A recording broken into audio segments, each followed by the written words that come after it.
بسم الله الرحمن الرحيم الحمد لله رب العالمين والصلاة والسلام على سيد المرسلين. We praise Allah subhanahu wa ta'ala, we glorify Him, and I'd like to welcome everyone and greet everyone with the greeting of Islam. Assalamu alaikum wa rahmatullahi wa barakatuh. And today, inshallah, we have a very special talk on week 17. How can we know the purpose of our life? And we inshallah hope to be a very delightful night. And also we're going to open the floor for, we have questions that people submitted. We're going to have time for those questions, inshallah, to be answered. And also, you can submit your questions. You can send them and put them in the chat. Today we have a very special brother. His name is Brother Abdullah Andalusi. And all the way from England. And inshallah, today, he will cover this topic of how we can know the purpose of life. Just a little about him. He's an international speaker, thinker, intellectual activist for Islam and Muslim affairs. His work involves explaining and demonstrating by rational argument the intellectual proofs for the Islamic belief system and promoting the Islamic way of life and Islamic solutions for contemporary problems. On a personal note, Abdullah takes Islamic opinions from the classical Sunni schools of thought, Ahl Sunnah wal Jama'ah. And also, I know there's a lot more to say, but I'll keep it brief for now. I will say, subhanAllah, this is one of the more important talks for everyone, inshallah, to attend. And also, if you can take notes and follow along and, stick around with us, inshallah. And with that being said, I'll pass on to our dear brother, Abdullah Andalusi. بسم الله الرحمن الرحيم الحمد لله رب العالمين الصلاة والسلام نبي كريم محمد وآله الطيبين وصحبه الصالحين Assalamu alaikum wa rahmatullahi wa barakatuh. To everyone, the organizers, the attendees, and I want to give my thanks to them for organizing this, and obviously inshallah hopefully it'll be beneficial for everybody.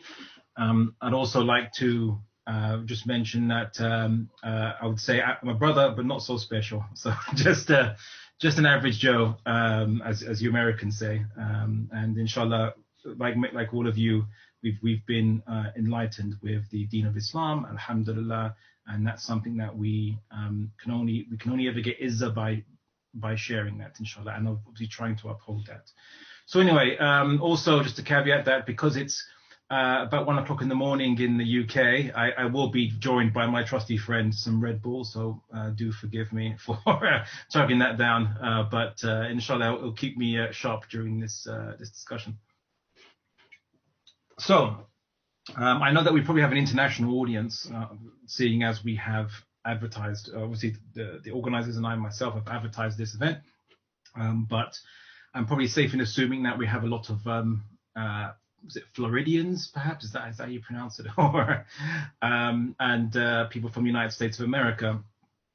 Now, I was made aware that in the United States of America currently, there is a little bit of a concern over rising doubts that Muslims are experiencing. Many Muslims, according to I think it was a Pew poll survey, if I'm correct, or maybe it was a survey of some kind that suggested that up to almost a quarter of Muslims born in a Muslim environmental family have reported to have left Islam. Of course, you have an equal, if not greater, proportion of Muslims people coming into Islam, so reverts coming into Islam.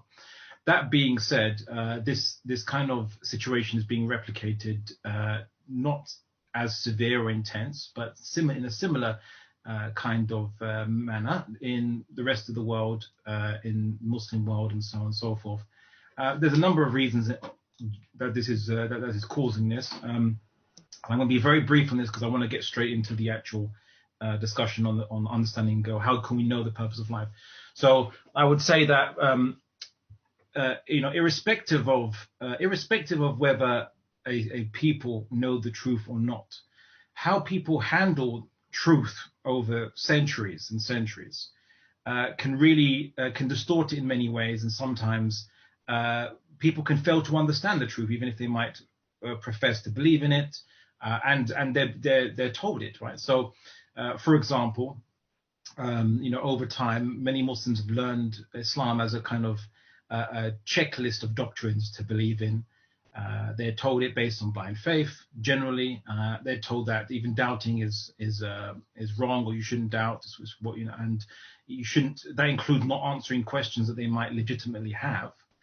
and this has caused, obviously this problem to be exacerbated. Also, that many Muslims understand Islam in a very dogmatic way, in a way that's very oversimplified from maybe centuries of kind of oversimplification, kind of crude understanding for the lay people, which got worse and worse and worse over time, such that it doesn't represent classical Islam and the classical understandings, which scholars in the past would have been shocked to see the level of understanding that Muslims have today, if they could ever come back forward in time to see this time. So there is a bit of a disconnect there, and many Muslims believe Islam is is to be this case. It's just a natural case, and many people leave Islam because they are taught Islam in such a way that, and just to illustrate this point, for example, they're taught in such a way that there's just misunderstandings of Islam itself. So I remember there was this one ex-Muslim reported that one of the things that didn't make sense to them about Islam was how it portrayed the history prior to the coming of Islam in 7th century Arabia amongst the pagan Arabs. He said, it was said that they used to bury alive all daughters. All daughters were buried alive. But then how would they reproduce, right? How would they actually have women to reproduce with? That doesn't make any sense. Whereas, no, that's not what happened. What happened was that it was the firstborn daughters of the pagan Arabs. It was a big shame if the firstborn of the family, which would be the head of the family, which was going to be the head of the family, was actually a female and not a male. And this wasn't occurring with every single Arab family, of course. But generally, if you were nobility or you were a respected middle class, so to speak, there'd be a great social pressure on you to look like your family is strong. And a strong family in pagan kind of culture was that it has to be the firstborn being a male. And you can see this replicated, not in exactly the same way, obviously, but this female infanticide is quite prevalent amongst certain polytheistic cultures, like, for example, in India, as well as in China. Female infanticide, not necessarily killing children after they're born, although that can happen, but usually abortions when now, because obviously medical science has allowed people to discover what the gender is of the child before the child is born. Anyway, my point is this, that the understanding of Islam itself has become ossified, oversimplified, and doesn't resemble classical Islamic understanding. So my point is, today I'm not going to be bringing in anything new at all whatsoever. The only thing new is perhaps explaining this in 21st century English language from the UK. That's the only new, if even that. So this isn't, inshallah, but let's get on to the actual topic. So as for non-Muslims, I hope there's some non-Muslims have attended today just out of curiosity. And if you are from a Muslim background, but you are no longer Muslim, I also invite you to kind of open your mind to kind of looking into these questions. But really, I wanted to kind of explain something. How to understand the purpose of life is really based on a lot of the revert experience, you could say. Many reverts to Islam who don't speak Arabic and would not understand the linguistic miracle of the Quran. I became Muslim. I didn't even know there was a linguistic miracle of the Quran. It wasn't. I was at a time when it wasn't many English books on that subject, if at all. And when I became Muslim, there was no discussion. I only discovered it later on in time, when there was books coming out about linguistic miracle of the Quran. The scientific miracles of the Quran again came a bit later after I converted to Islam.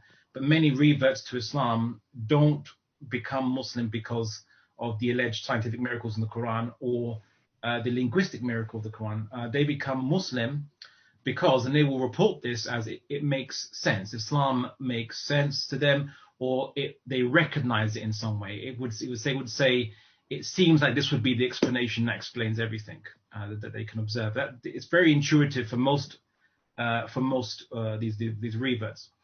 Now, you might be thinking to yourself, look, if there's a purpose of life, why does it need all this philosophy and all this research and study just to arrive at it, right? That doesn't make any sense, right? Like, why can't it just be simple? Well, here's the thing.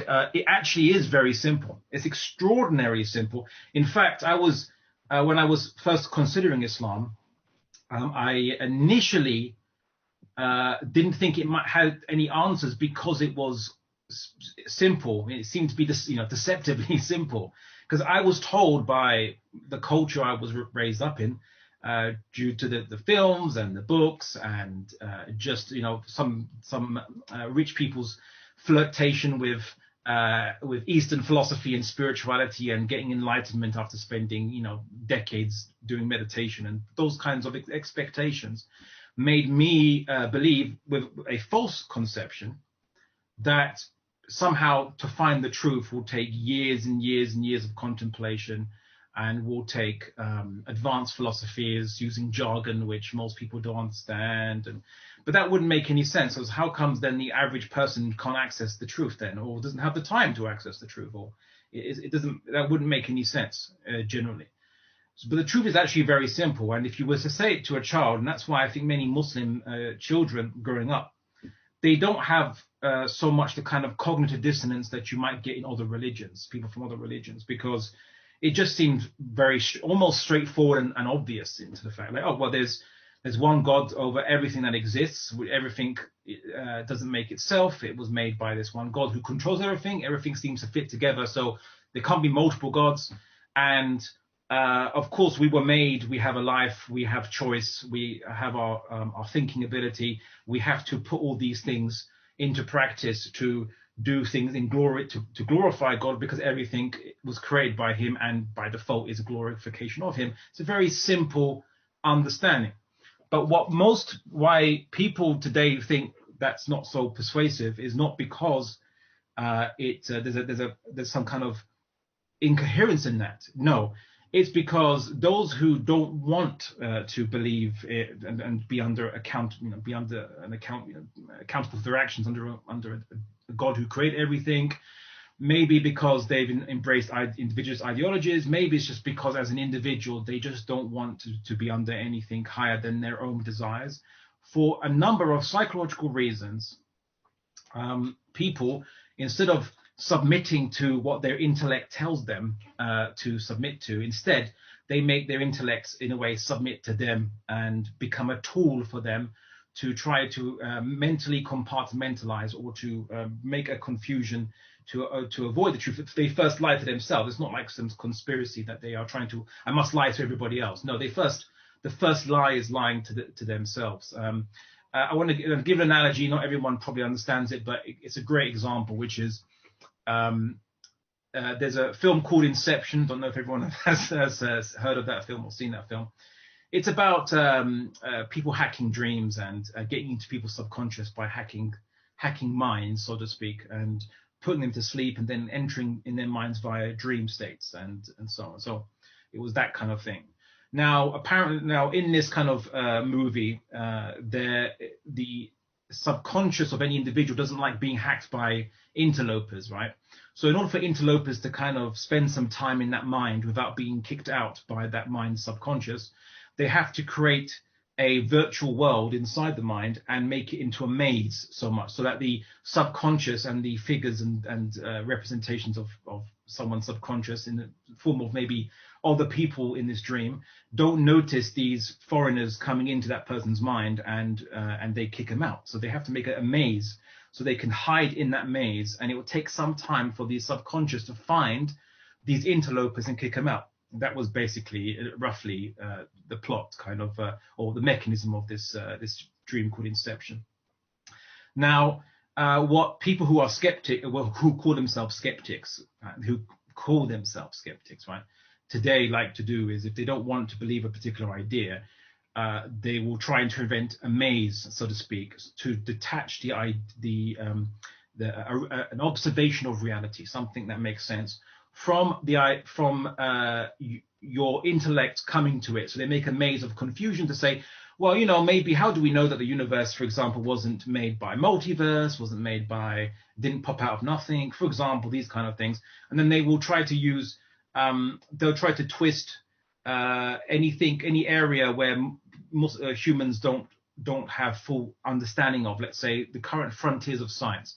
At any point in human history, they've always used human ignorance to kind of obscure the truth. For example, they'll say, well, quantum mechanics has shown that causality doesn't necessarily follow cause and effect. And it's like, well, no, it doesn't. It hasn't refuted causality. There's no refutation of causality. All there is that you can show that there is cause and effect over great distance, maybe possibly beyond the speed of light, reaching from one cause and to the effect. So faster than the speed of light, right? That is the only thing that's demonstrated. But that cause and effect occur, again, is not refuted. They'll make up speculations like, well, maybe there's something like retrocausality, so a cause can cause can cause an effect, which will in essence cause itself in some kind of loop.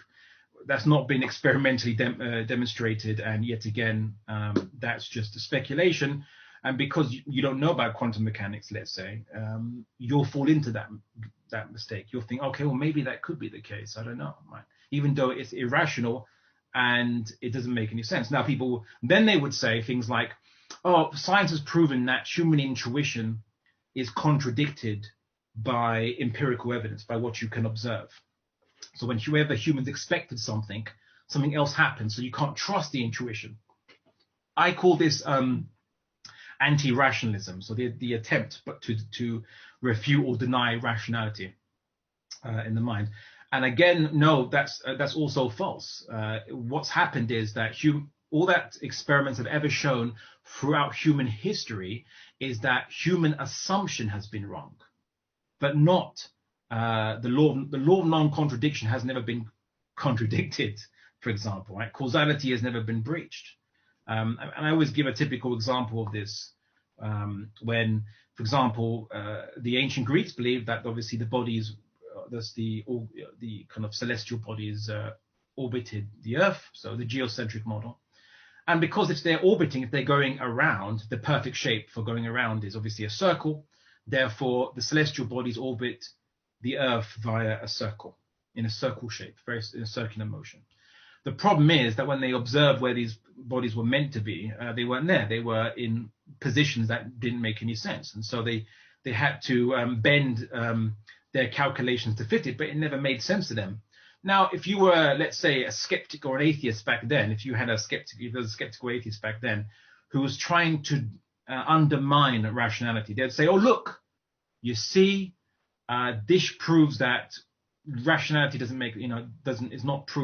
cannot be proved. In fact, rationality is contradicted by observation. It's like, what? No.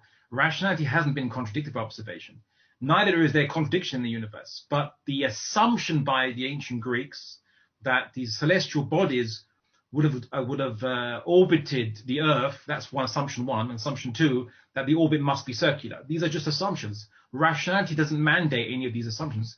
Rationality doesn't necessitate any of those two assumptions. It's just assumptions, and all that science has ever shown is that human assumptions about how the universe works have been wrong multiple times.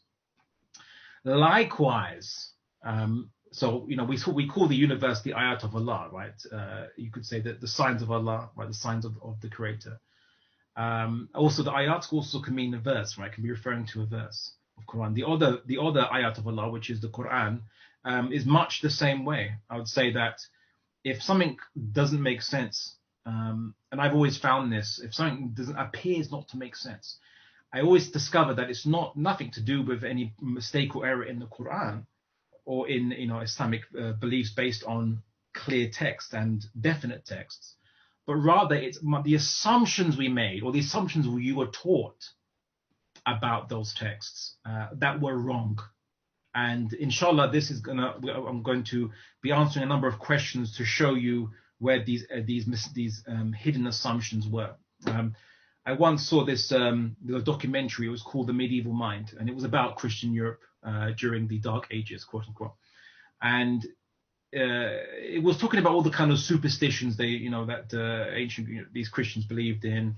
They managed to actually convince themselves, some of them, that there was a race of people who had the heads of dogs, but the bodies of human beings. And then there was discussion about, do they have souls? Can we convert them to Christianity? Where do they exist? Is it the east or the west? It was quite hilarious.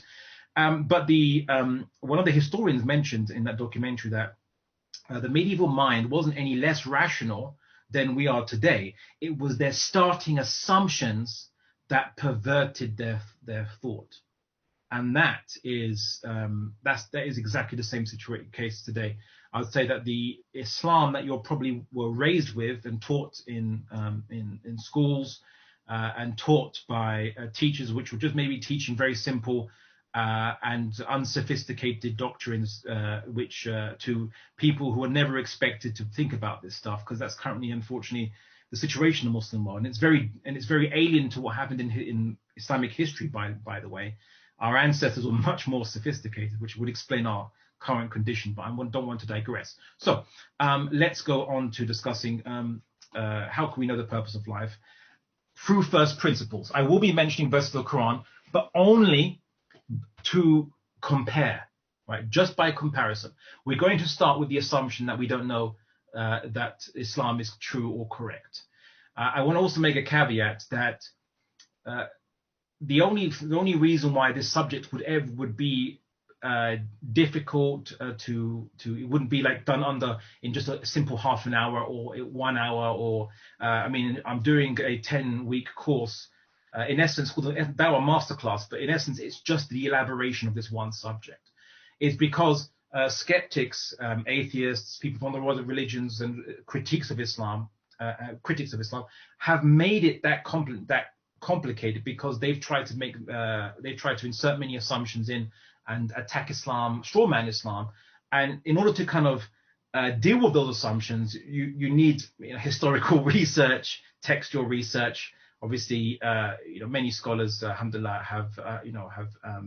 I've worked with many scholars to look into these matters through about 20 years of my life since being a Muslim, as well as physicists, chemists, biologists, every conceivable subject, only because the critics of Islam, in order to trying to avoid obviously accepting the truth for reasons best known to them, which we can to discuss later on, are trying to invent reasons to attack Islam and trying to obviously strawman Islam. And many Muslims themselves are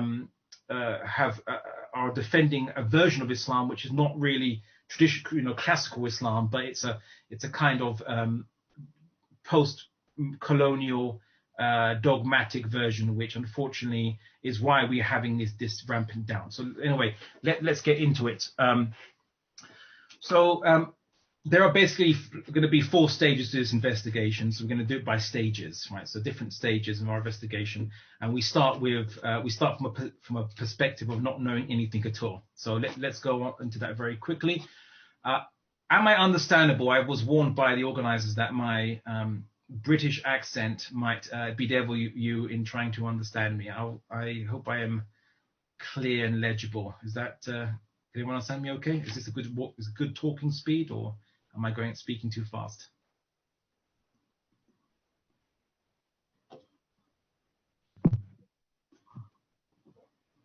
It seems everyone's saying yes, they can understand you very fine, and your speed's fine. Jazakallah khair.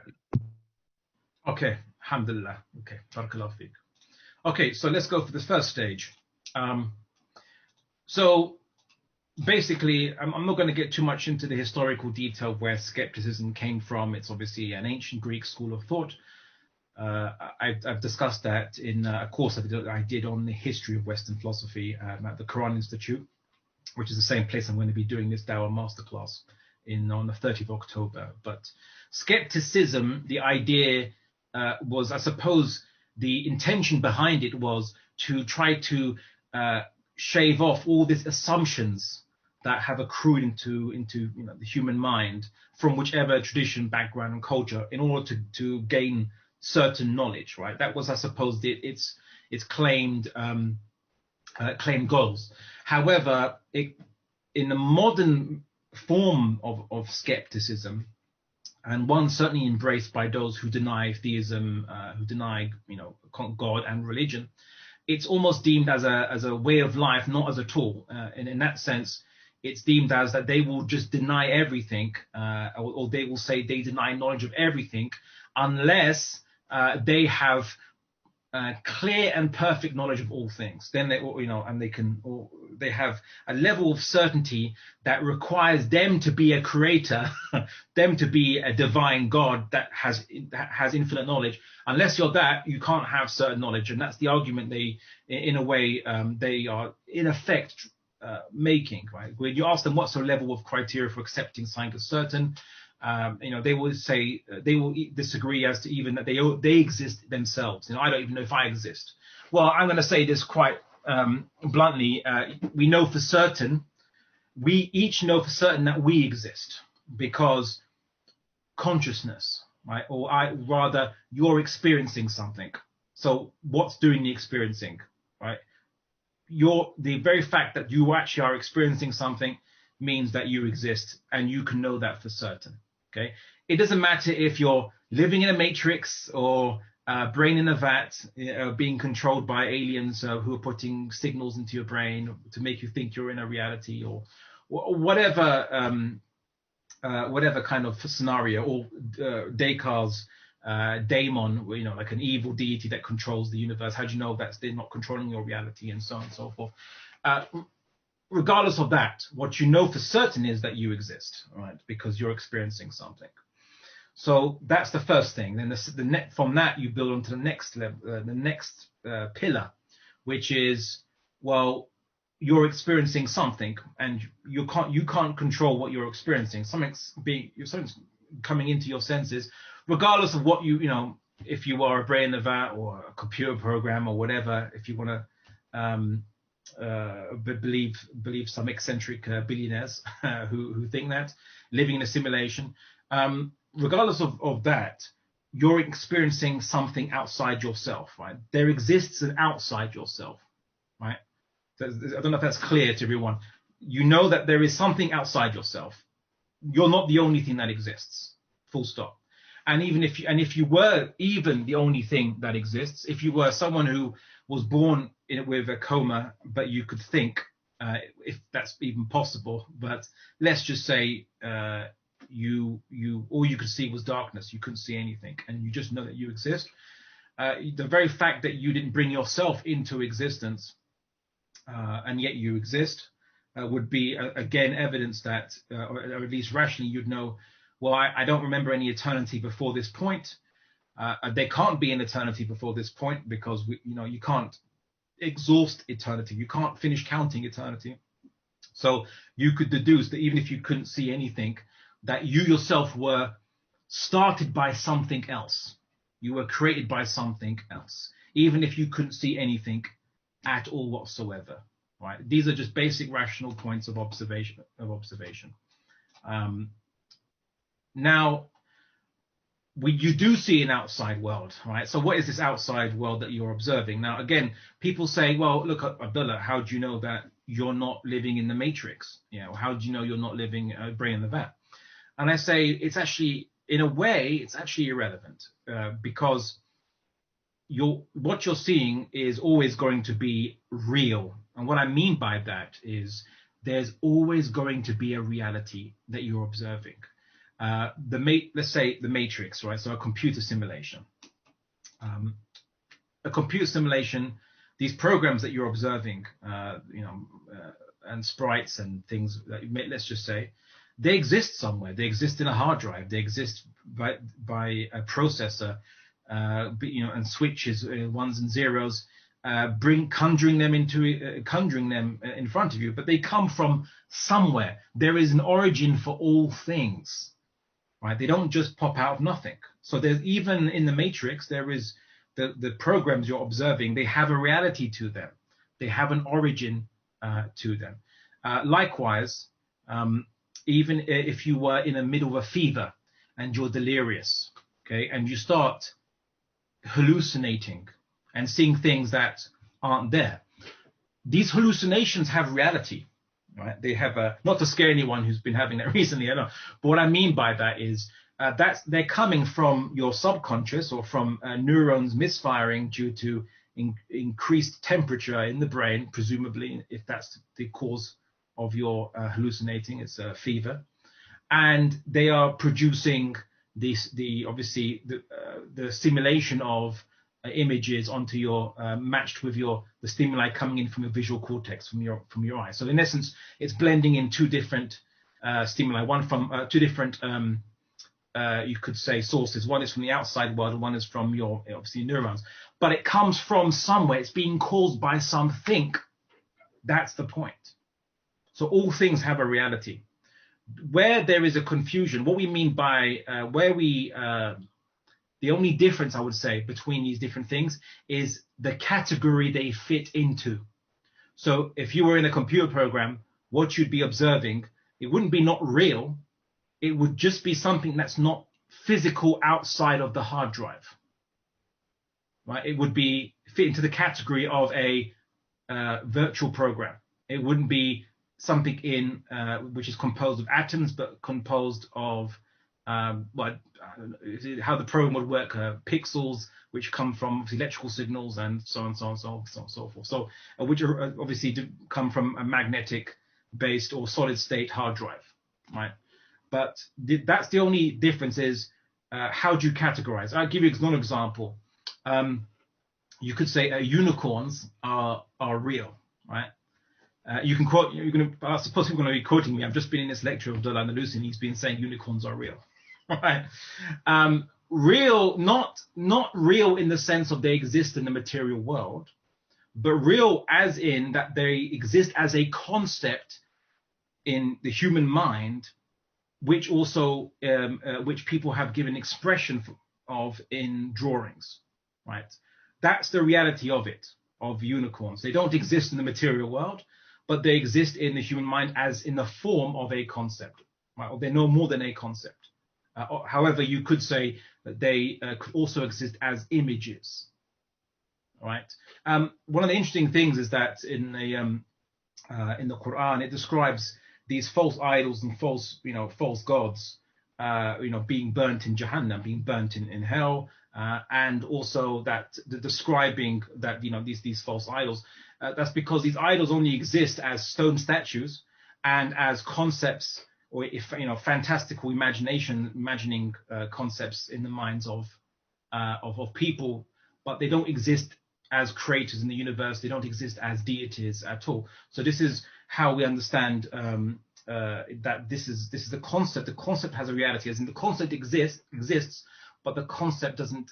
But the notion that we're having is not something that relates to something that exists in the material world. So the bottom line is everything has a reality. The question is how you categorize these things, and so on. So even fantasy made up stuff has a reality. It's just that it's not a reality in what we would call the real world, right, or the material world outside us, or the world beyond. Anyway, so that's that. So we know there's an external world to us. For certain, we know there's an external world to us. You can't control it. And you'll see. I'll explain it later on. Something connected to the fact that you can't more proof that you can't control it. Right. So then, what do we observe from this external world? Right. Well, even regardless of whether what you're observing exists in the physical world or in a computer program, they all share the same qualities, which is what you're seeing is change. You're seeing change. Things aren't static. Things are changing. Things are existing distinct from each other. Right? You're getting sensation of different things. You're not getting only one sensation of only all you can see is just one color. For example, you can see multiple objects or multiple things, regardless of which environment is causing these things to appear to you. These things are distinct from each other. So there's a multiplicity of things. They're changing. You're seeing change occur. So certainly you're undergoing change, or what we call time. And then we can begin asking questions based on these premises that can't be denied, right? Can't be challenged. So if anyone currently we've now refuted nihilism or ontological nihilism. Now we've now refuted that. We've refuted epistemological nihilism, right? So now we've moved. This is stage one. We've moved the bar forward a bit. Now we're going to get to well, what is the ultimate reality behind what we are observing? So we're observing change. Okay, so we're going to ask the question now, what initiates change, or where did, was there an eternity past of change, for example? An eternity past of change, of changing things, all these things, have they always existed? What you're observing, have they always existed? And have they existed for eternity like this? Have you existed for eternity? Well, no, you know that you can't exist for eternity. At least you don't remember existing for eternity. So you know that your memory hasn't existed for eternity. That's the first thing you can deduce. The second thing you can deduce is that an eternity past, and what you mean by that is an infinite past for these finite things that are changed, whatever they are, whatever their reality is. This infinite past, if there was an infinite past prior to this point in time, we would never reach this point in time. What I mean is, imagine you came to this this lecture today and you saw that the organizer said Abdullah hasn't arrived yet. He's not online yet. But wait, he said he'll be there in an infinite amount of time. So just have a sit down, have some tea, and he'll be on. You'll see, well, he won't be on, because if we have to wait an infinite amount of time, and the definition of infinite is basically it can't be counted, it can't be exhausted, then we would never reach the end of infinite amount of time. Likewise, if I said that this lecture will go on for an infinite amount of time, and then you can ask Q&A, would any of you ever get to the Q&A session? Well, no, because you wouldn't have exhausted an infinite amount of time to get to that point. So what you can deduce is that for all this change that you're observing, there was a beginning to it. That's the inescapable truth of that, and you can deduce that for definite. The second thing is substance. What are the things that you're observing made out of? Okay. Now let's assume that the universe you're seeing is real, in the sense of it exists as a material universe outside yourself, of which you are a part of. So in essence, your senses aren't lying to you. If you accept that, just to give an example, so we see objects. What is this object made out of? Well, it's made out of plastic and water. What's the water and the plastic made out of? Well, they're made out of molecules. What the molecules made out of? They're made out of atoms. Okay, great. What they're made out of? Subatomic particles. What they're made out of, and going all the way down to quarks, and then maybe possible types of quantum fluctuation or what have you. Okay, that's fine. And then what are they made out of? So what is comprising them? You start to split it down.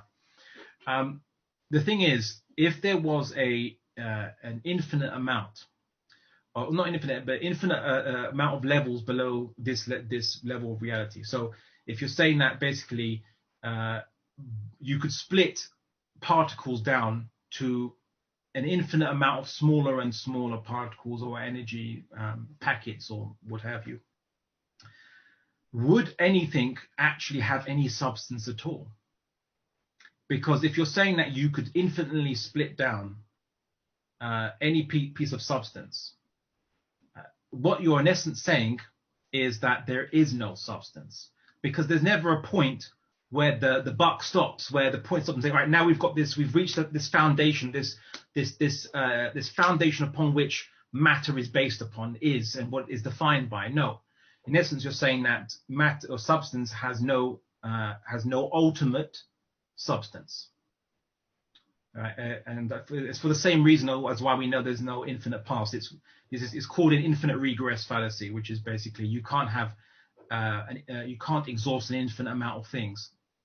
So we know there's a start point for the same reason that we know that there's a substance, ultimately a fundamental substance, or something fundamental behind all things, which gives it reality, which gives it substance, in essence. Now, the question is, of course, what is making this substance? What is this fundamental substance? Like, what is it then? Because if this fundamental substance isn't made of anything, right? What is giving it its properties? Why is it doing what it's doing, in essence, right? If there's nothing inside it that's making it do what it does, and what is giving it these properties. The only I'll leave it just there for a second, but we know there's a fundamental. There must be some kind of ultimate fundamental thing behind all material things, which is maintaining what we observe as substance, whatever it might be, whatever we are observing, but it's maintaining substance. The third observation is that what we are observing is finite things. Now, I know I use the word finite. It's not philosophical jargon, of course, but it just basically means that something is bounded, right? So this bottle is bounded by limitations. It doesn't exist outside those limitations, or its effect on the rest of the external world is bounded by, or doesn't exceed its shape or substance, with the possible exception of maybe radiation and gravitational effects. But apart from that, but again, proportionate to its mass, right? So anyway, it has a certain proportion to itself. It's limited to a certain extent. So no, I'm just going to pause that there. Someone asked the question, wouldn't that be saying substance is infinite, not that it doesn't exist? Because technically, if you divide everything more down and more down, it keeps going. It's never going to run out. Okay, so a sister asked, are you saying that substance is infinite? Wouldn't that be saying that substance is infinite? No, I'm saying that substance, I suppose the word means, in a way, substance is meaning something, right? There is something there. So if you're saying that you can cut it down infinitely, but never reach anything underneath it, right? There's nothing that is made out of that you could find. For an infinite amount of cuttings, what that's saying is that there's actually nothing there, all right? Because you're basically saying that it can be cut, and there's never anything. You'll never reach a point where you're saying, okay, this is what it's based on. Just to give you an example, it's like saying, you see, I've always given this example. You see a pond, right? And you see a pond, and it has water up to a certain level. Okay, maybe it's a very deep pond. You can't see the bottom of the pond. So someone tells you, oh, this pond, it's called the bottomless pond. They say, why is that? Well, because it doesn't have a bottom, right? It just goes all the way down infinitely. Why wouldn't that make sense for you, right? Why wouldn't that make sense?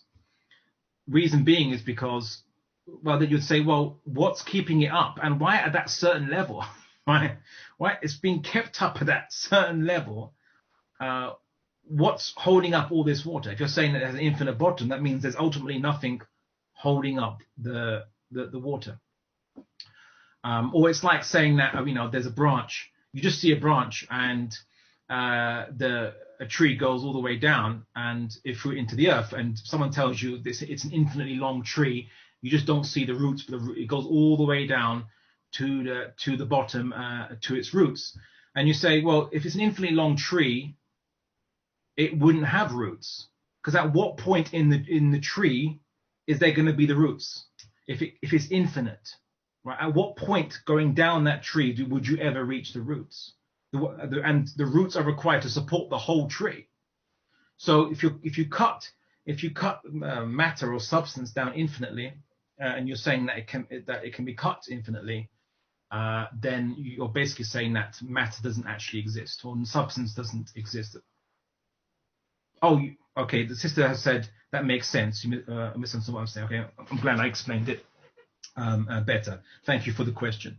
So it allows us to kind of elaborate on this matter. Someone says, so limit as x approaches infinity of this function equals 0. I want to try to keep mathematics out of it, just because I want to keep it simple for the average layperson to understand. There is a confusion in mathematics regarding Cantor sets and infinity.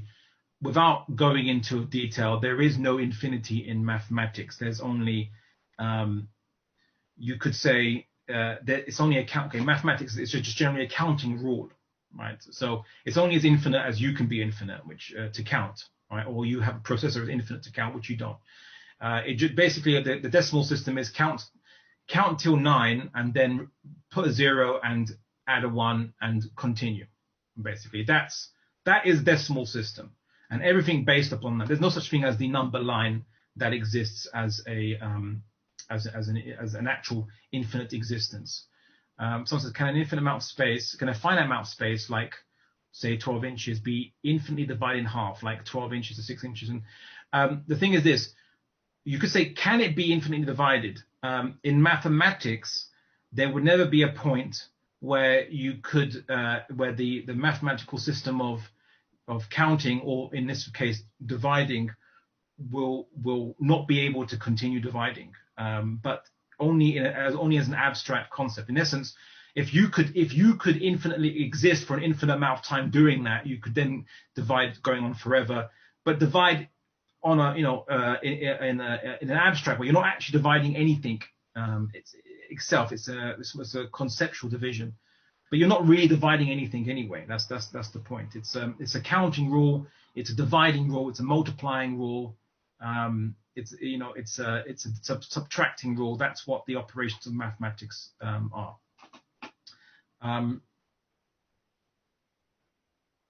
Could you give me a bit and do the question? All right, Khair, inshallah. I want to continue our discussion. So that's substance, and then as for finitude, the question is, in any object that you observe, where does which is finite, is limited.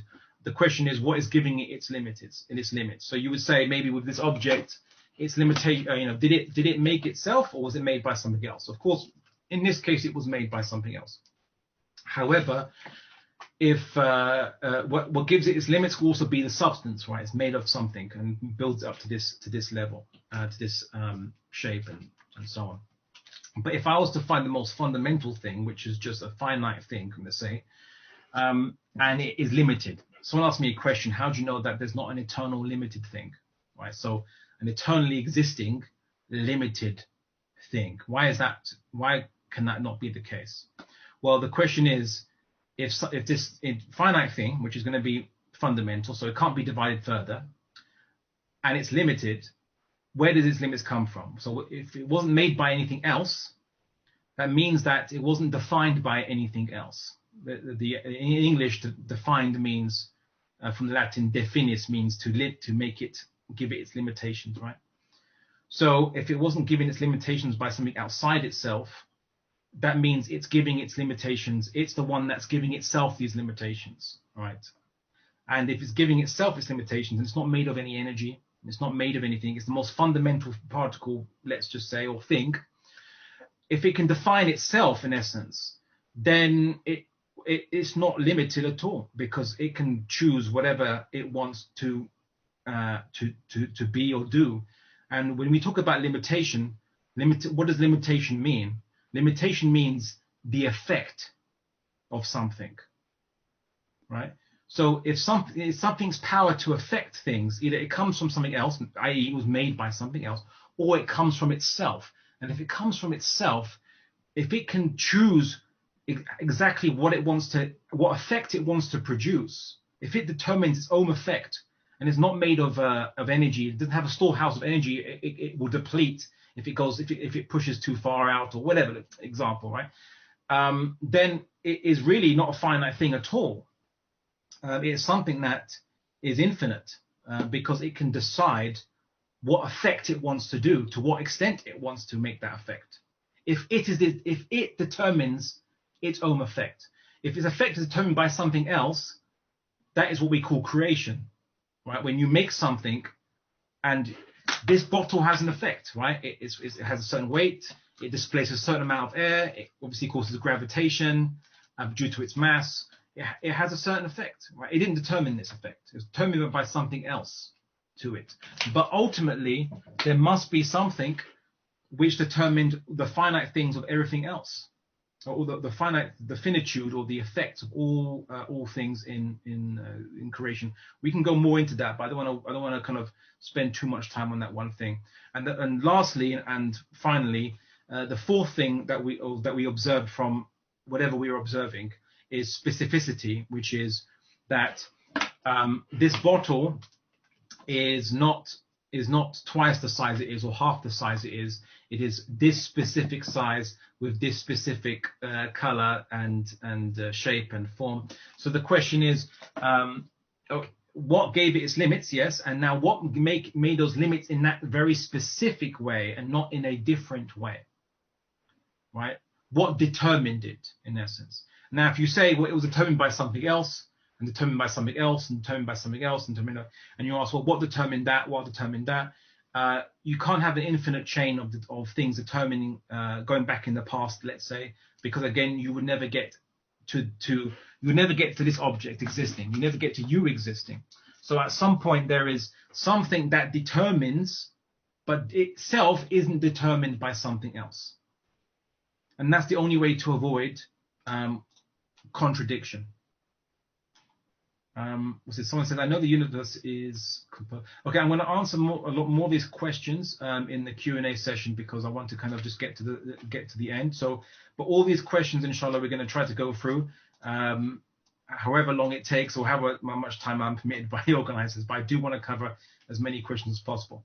So, so basically, we get to this point where you have the beginning, the first, something that initiates motion, but itself isn't moved. So, or something that initiates change, but itself is not changed. You've got something that is defining substance, but itself isn't made of a substance. Right? Itself is not made of a substance. It's not divided further. You have to reach a point, and it must be sustaining all other substances, because all other substances, if you break them down, they must reach some fundamental substance. And the fundamental substance, where is it getting its attributes from? Because it's making it is the building blocks of finite things. Itself is finite. So if it is finite, then where is its attributes coming from? Where is its characteristics coming from if it's finite? And its characteristics are originating from where? What is making the smallest particle possible? Maybe we haven't seen it yet, but what is making that smallest particle do what it does, or that superstring vibrate at the frequency it does? What does it even mean to do that? Well, where's that energy coming from? Right? Where is it coming from? If it's the most fundamental thing there is, there's nothing smaller than itself that makes it. It doesn't have any internal mechanisms. Then what is making it act in a finite way, not in an infinite way? Right? So why is it only limited in its acting? Then we have to say that the only possible explanation is that what's giving it that motional ability to act when it has no internal mechanism to act is something else that is not finite, like this fundamental particle. So there's something sustaining all substance in the universe. The cause of all finitude, the thing behind everything that's finite, must be infinite. It was not determined or limited or created by anything else, because to create is to shape something into its finite form. And so if this thing doesn't have any limitations and it starts to change, it created everything else, then this thing itself is uncreated, because it doesn't have any limitations that require creating. Someone asked me that question, I believe, on the Q&A. And lastly, specificity, which is where did the choice come from to make things in a certain way? How come this universe doesn't have one quark more than it does, or one quark less than it does? And if you were to say, well, Abdullah, how do you know how much maybe the universe is infinite in mass and in energy? Let's just say, because you haven't observed it. Well, I'll say, how comes within the observable universe there is only a certain amount of matter, and not a greater amount or a greater concentration per unit volume in the observable universe? So that's still a question we can legitimately ask. Now, the argument would be from some atheists would be that, well, what determines something is randomness or chance. But randomness doesn't really exist. We know that everything basically, like, what caused something to appear in one way and not appear in another way? Right? Now you say randomness, but what does randomness mean? Because we have no conception of randomness. You roll a dice, and you might think it's random, but it's not, because you could calculate the weight of the dice, the air particles or molecules rather, at the time, the exact strength of gravity at that particular point on the Earth's surface, and a whole number of calculations. You could determine with a precision, generally speaking, what the result of that dice roll was, what determined that dice roll to be the way it was. But true randomness, we've actually never observed, and also, how could it possibly exist? Because what is causing something to be decided one way and not the other way? So ultimately speaking, there has to be, to avoid any paradoxes in any of these four things, motion, substance, finitude, and specificity, there has to be an origin of motion, an origin of behind all substance, as in a maintainer behind all substance, something that defines things but is in itself not defined, and something that determines the limits of things to their proportion, or proportions them, but itself doesn't have a proportion. And really, if you're thinking about something that can initiate change or motion from a state of no change, let's say, and no motion, then what they're doing is they're basically increasing, and I call it increasing from nothing, as in they are producing an increase from absolute nothing, which means that they can create energy from nothing. Because to initiate motion from a state of no motion, when there's no, in the world today, that only happens when you have a force that occurs. So this thing can actually initiate motion from complete standstill, so to speak, which would mean that it has the ability to create from nothing or increase from nothing, and therefore is inexhaustible in power. Power just means the ability to get work done, right? Work done over time, as physicists would say. So this thing has the ability to has infinite power by definition, but itself is not finite or limited, or looks like any creature or created thing. You could deduce this rationally. Now I've really summarized all these things because of the limits of time, but I mean, there's a reason why I'm doing a 10-week course on this. With diagrams, we'll be going through these philosophical concepts and looking at all the possible contentions that could possibly be argued.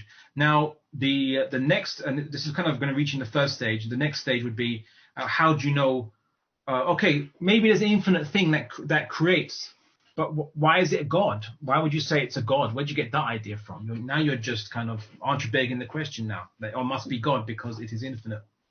Well, no.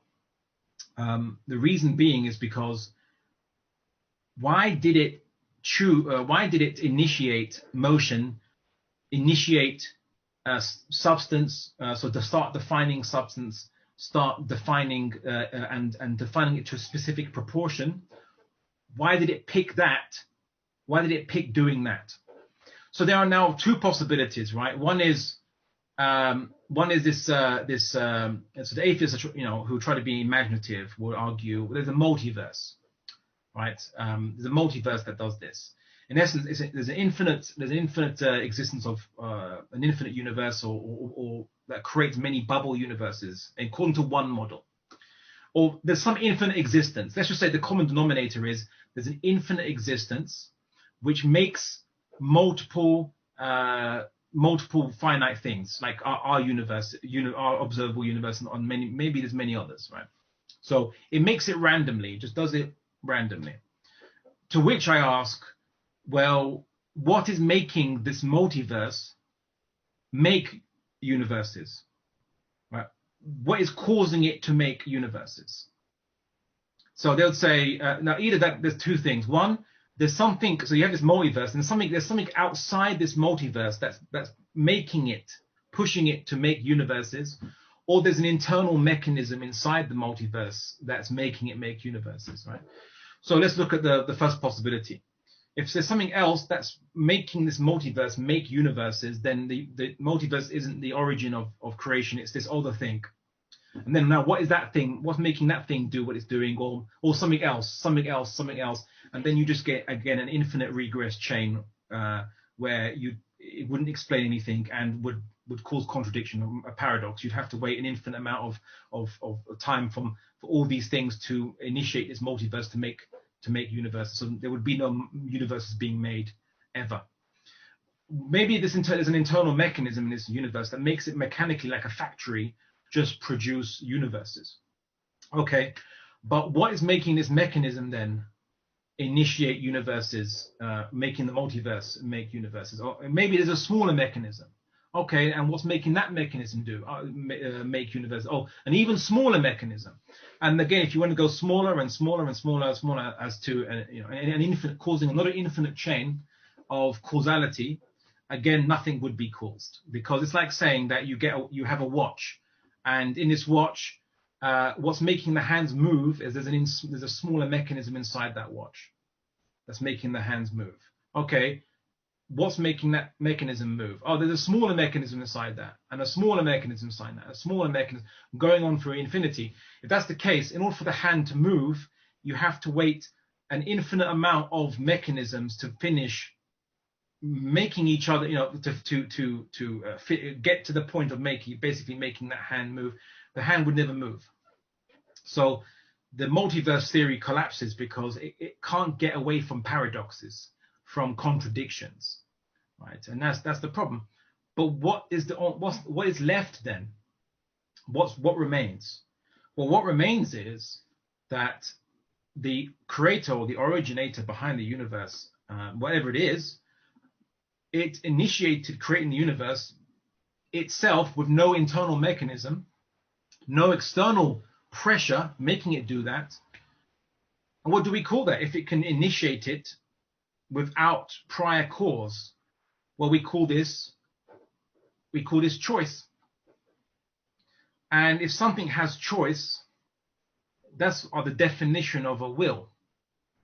So if something has inexhaustible power, it has power, it's inexhaustible, it can make from nothing, and it has choice, the ability to choose and initiate voluntarily, that's the minimal definition of what we would call God, or Allah subhanahu wa ta'ala in the Arabic language. And that's how we know there's choice. Now, the second stage, now remember, all this we deduced without knowing that what we are seeing is 100% accurate, right? And I wrote a tweet on my Twitter where I said that the only thing we can truly be certain of is that we exist, and there's an external reality, and ultimately there is a creator behind this external reality and ourselves. That's the only thing we can prove for absolute certain. The philosophical definition of certainty. So empiricists won't like this, empiricists, but that means that basically the God's existence is more certain than your senses. Right. So when people say, I only believe what I see and I doubt God's existence, that's what an empiricist might say, a strict empiricist. But you say actually it's all the way around. You don't know for certain that what you're seeing is entirely accurate or a correct representation of the external world. Whereas the existence of God is the only possible conclusion that avoids any kind of contradictions, and is therefore the only thing we can be certain of. And that actually is the kind of how we should be debating with atheists, or if you are an atheist watching this. I mean, this is I would obviously invite you during the Q&A to please come and challenge, or if you are unconvinced or you need further clarification, because this is a horrible summary of what I would probably take a few more hours going through more in depth and detail. But I want to get now to, okay, so God made a choice. But as atheists like to argue, which God? Right? Which God made this choice? Right? Who? Is it Thor? Is it Zeus? Who? Which God made this choice? Well, first and foremost, this is actually incorrect. In any culture, in any religion, going back from ancient times to Mesopotamia and so on, the empires of Mesopotamia, there has been commonalities where there are many civilizations, peoples, and religions, including in America, the Native Americans or Native Indians or whatever nomenclature they would choose to define themselves as. They believe, for example, in a world spirit, which created the world and in all intents and purposes is an infinite power and is one power, of course, and has will and has choice. So it doesn't matter what name you call this creator, as long as you believe that this creator is infinite and has a will, you basically believe in the same God that Islam does. And of course, the Quran, when it engages the reader, it expects you, if you notice how it's worded, it expects you to have reasoned these things, to have been able to recognize these things and how they make sense. The next kind of stage, the second stage of our discussion is now engaging deists and polytheists, right? So the deists would say, well, God exists, okay, has a will, okay, but doesn't care about us. Like, why would God care about us? We are such an unbelievably small speck in an unfathomably big universe, with kind of size comparisons with involving zeros going down to the multiple powers in mathematics, right? It's really unfathomable how small, infinitesimally small we are. Not literally infinitesimally, but certainly small we are compared to the observable universe. As much as the nucleus of an atom is small compared to the electrons that orbit it, in terms of the distance between those things are actually very vast. It's very unfathomably vast, almost as big as, almost replicates our size in the observable universe in terms of the vastness and proportionality. So it's very massive scales of small and large in this universe. Why would this God care about us? Right? We're so small. To which is argued, well, first and foremost, the deists have made a mistake in an assumption, right? And this is where assumptions come into it. They've made the assumption that God is a limited creature. They've anthropomorphized God. You see, a president or a king of a country doesn't have time to listen to every single person, to know what their lives, what they're doing, to manage them, because there's so many people. And obviously the leader is going to have only a small finite attention span, right? They can't actually see or look over everyone's lives and so on and so forth. But this infinite creator, which can literally create by its own will an entire universe, you'd have to ask the question, which is, if it can create an entire universe as vast as it is, intentionally, then intending it in certain level and certain specificity, certain shape, form, and its size, that means everything that exists, including every moment in time, every moment of change, is right now intended by this same creator. I mean, if the universe couldn't make itself, how do you think it could ever sustain itself or be self-sustaining, when its very substance or itself needs to be maintained? Ultimately, its most fundamental substance must be maintained by the power of this creator. And you're saying that the creator doesn't know about us, when the creator intended us to exist and is maintaining us right now. I'm not going to get into Islamic theological debates or discussions, but many classical scholars have pointed out that they say, well, if it's infinite creator, he has infinite knowledge, and he has infinite knowledge, then surely would know about us very intimately, right? Because the knowledge and the attention span of this creator is not finite.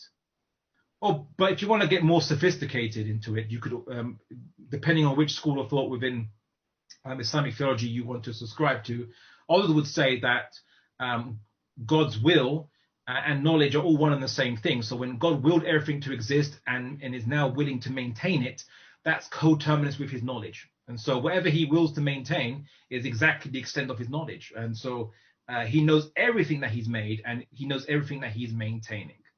So he is intimately aware that we exist, and he's intimately aware you specifically exist, and everything that happens in your life, he is intimately intended to happen and knows about.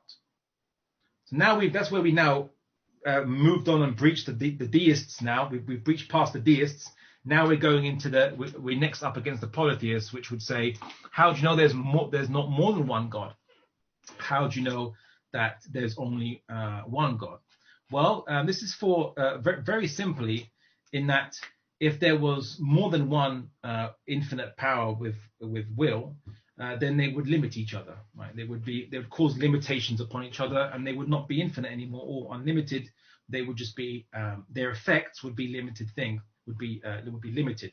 The Quran uses another interesting argument, which is that if there were more than one power, then the universe would be in a type of chaos whereby the laws of physics would be constantly changing and would produce paradoxes as each creator changes and tries to wrestle with the other to control the universe, basically, if there were multiple powers.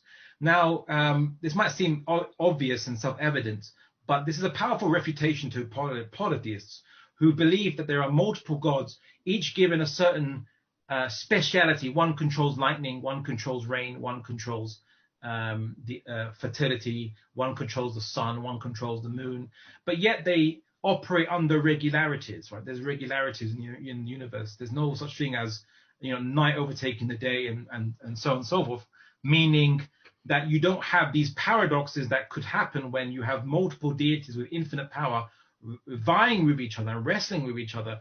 And of course, if something has infinite will, but is not a finite thing, it doesn't have a physical body that limits its existence. So you can have multiple bodies living together and and they can coexist. You'd have an infinite will, which basically has a will over everything. So if something has infinite will and doesn't have a body that bounds itself to one location, let's just say, then how can you have multiple infinite wills? Because how could they coexist at the same time over the same thing if they are both over each other even? So one will would be able to control the other will, right? Because it would have any limits to its extent or what it could do.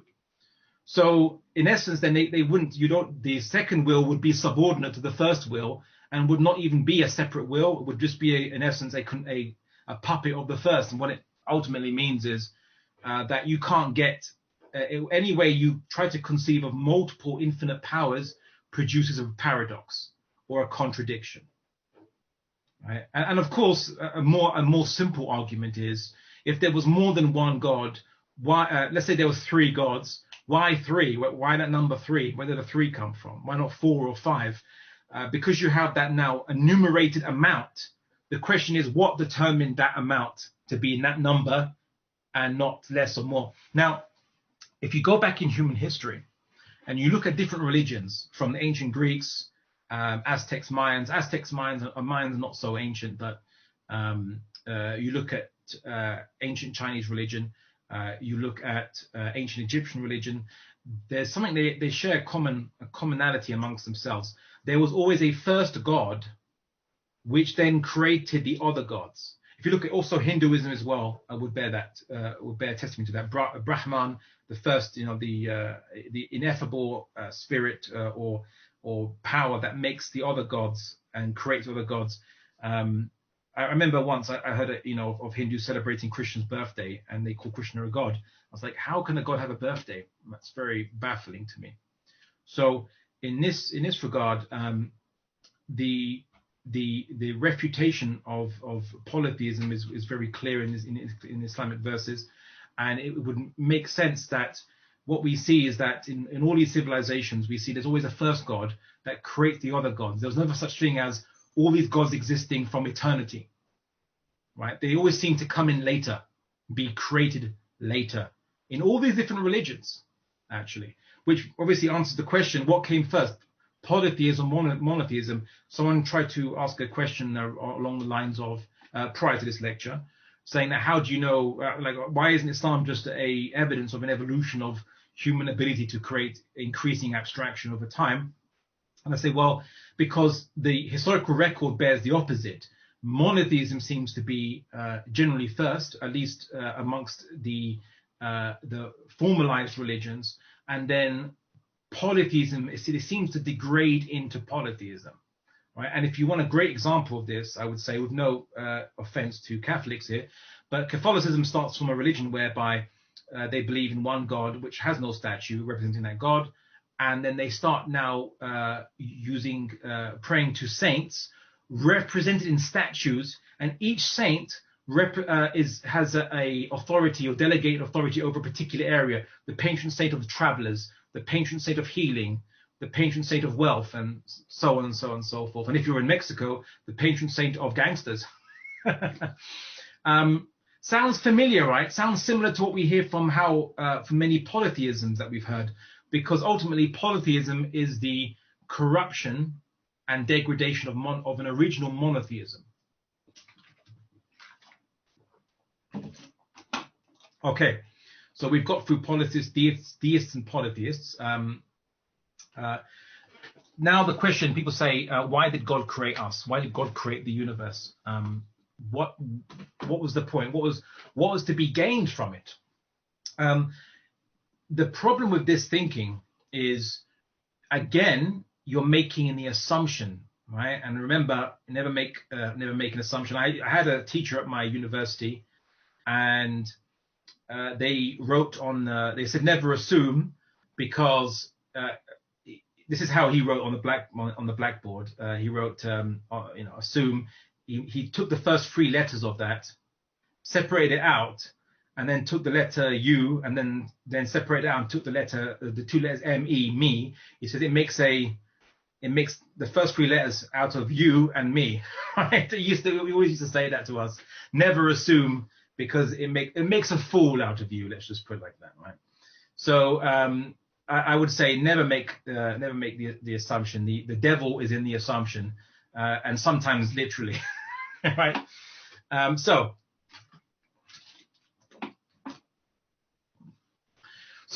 we assume that the Creator makes things because due to motivations that we have. We are creatures that have to survive, reproduce, and of course, that we want to, we feel a need to connect to something higher than ourselves. These are basic human instincts. We assume that the Creator must have the same motivations. For us, if someone wants to aggrandize themselves, we say that they have a fragile ego. Right? So, you want to aggrandize yourself? You have a fragile ego because something in your survival instinct means that you want to get people's praise so that you can feel that somehow you're protected by people liking you and they will do what you say, and so you will feel more comfortable in the world. You'll feel more secure in the world because inherently you're insecure, right? If a human being demands praise, okay, we make that assumption based on the motivations of what a human being would have. But the Creator of the universe doesn't have instincts, of creatures, wouldn't have instincts that would control him or make. I'm going to use the word him. It's not male or female, but it's not a male or female creature. But it's better than saying it, because it could be referring to an animate, an inanimate, an unwilled, mindless thing. Whereas a he just means it has personality. So a personality meaning a will or choice, right? So it can choose, it has a will. So let's call it by a word using a pronoun of personality. So let's just use the word he as a neutral term. Anyway, so why would the Creator make everything that exists? Right? Why would the Creator do so? Right? What does the Creator gain out of it? Does the Creator gain sustenance from it? Does the Creator gain anything from it? Now, let's look at an explanation that we see in the Quran for this. So in the Quran, there's a verse that says that basically Allah doesn't need anything from His creation, and that if He wanted to be satisfied, I'm going to paraphrase the verse. If He wanted to be satisfied, He could find that with Himself, right? As in, like, He doesn't lack something. There's nothing that He's lacking. He doesn't feel that He's empty or bored or missing something, such that it could be satiated with creating the universe. And that would make sense, because an infinite thing wouldn't need anything else, and certainly wouldn't get bored, or because boredom is just is a psychological state of human beings, because we have a life force that demands change. So if we don't see change, we get bored, and so on. So anyway, that's a long. I'm not going to go too much into human psychology. So what possible explanation? So what is it? What is the explanation that the Quran brings for this? What does the Quran? How does the Quran kind of produce a discussion? So if we go to see Quran Surah 16, ayah 15 to 17. So that's Quran Surah 16, 15, ayah 15 to 17. You'll see a discussion where the wording of this by the author says, and he has cast into the earth firmly set mountains, lest they should shake with you, and rivers and roads that you may be guided, and landmarks, and by the stars they are also that people are also guided. Then is he who creates like one who does not create. So will you not be reminded? Is the one who creates like the one who doesn't create? In essence, if you had an infinite thing that could create from nothing, increase from nothing, and never does it, is that how is that any different from something that exists that can't create? Right? How is that different from something that exists that has no power to create, if it never chooses to create? Right? If something creates, it certainly demonstrates that it can create. If it does create, right, it demonstrates that. So the verse of the Quran says that, just to kind of again reiterate, so you can think about it. Then is he who creates like one who does not create. So will you not be reminded? Now, one of the amazing things about the Quran is that one verse can be an argument and refutation for multiple audiences and different backgrounds. So this could equally apply to polytheists who worship stone statues and idols, who say, like, is the one who can create everything the same as something that can't create anything, right? Even in their theology, these stone statues couldn't make stuff, or the gods which are meant to be represented by these statues, they didn't make stuff, they just managed stuff, right? But you have the creator of the universe, and in many ancient theologies, you have this creator God. He makes everything, and then he's forgotten about. Right, the Egyptian god Ptah, the ancient Chinese god Shangdi, and so on and so forth. You have, I believe, Kronos in the Greek pantheon. Well, technically, stuff was made. He makes stuff, then gets forgotten about. There's actually a rebellion by his sons against him, and led by Zeus. And anyway, I'm not gonna get into that, but. In all these cultures, and this when historians look at this, they're always quite amazed when you have this creator God who makes everything, makes smaller gods, and then just gets ignored by the, people pick a local smaller god to be the patron god of their city, and they just worship that god. Like Hubal might have been viewed as a patron god of the Quraysh, or some of the clans of the Quraysh, for example, or Athena. Not Zeus, but Athena, and certainly not Kronos, viewed as the patron god of Athens, named after Athena. They forget about these other gods, right? They forget about this. If you're asked, I saw this. There was this Hindu politician, was a BJP member, and he basically was asked in an interview. They said it's just a friendly interview with a sympathetic interviewer, of course, and asked him his opinions about things, and he was certainly talking about Muslims in a derogatory manner. And then he was asked about his career, and then he was asked, and what God do you worship? And then he talks about some local god, whatever he worships, like a football team or something. So wait a second, what about Brahman, right, the creator of the universe? What, you're going to ignore him? Why have you forgotten Brahman, right? Anyway, so. But what's interesting in this verse of the Quran, just to rewind it back a minute, is that when God's creation of the universe, first and foremost, what is it a demonstration of? Right? Think about it. Yeah. What is God's creation of the universe a demonstration of? Would anyone like to answer in the comment section? What does it demonstrate? If God creates, what does that demonstrate? He has the ability to create. And the ability to create is a demonstration of his power. Power, it means the ability to affect or to work, to do work. And of course, for God, he can do it inexhaustively. Or this creator, we know rationally, I'm not referring to Islamic doctrine here. I'm just saying from first principles of our deduction, we know that this thing can create from nothing and increase from nothing and increase energy from nothing, so to speak. Then it certainly has inexhaustible supply. So to make everything is demonstration of his power. So everything that exists, we know is intended, is chosen, therefore has intention behind it.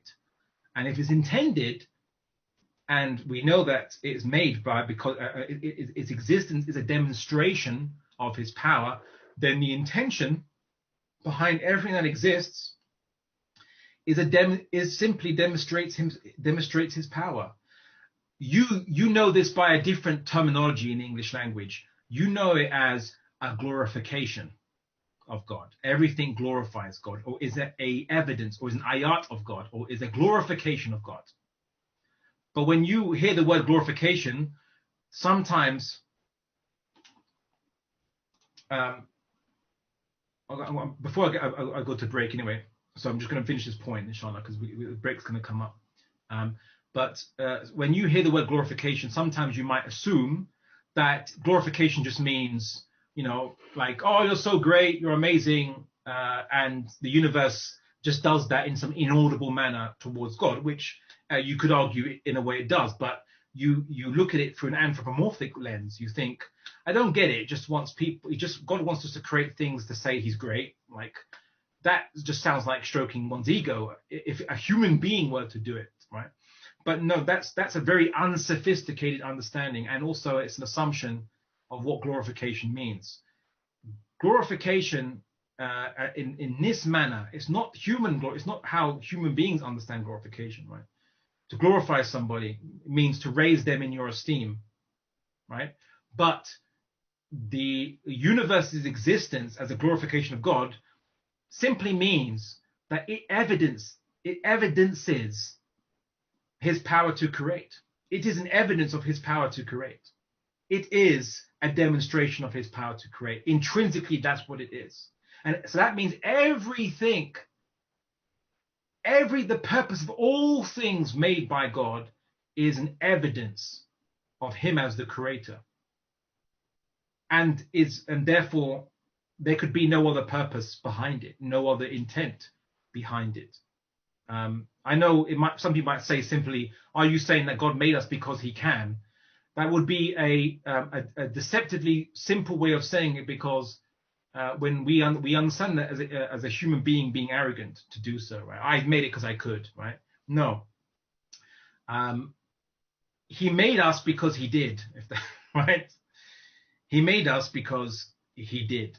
And you can't there is no first cause behind the first cause. What I mean by that is there is no motivation built on an instinctual drive that made God want to satisfy it by making us.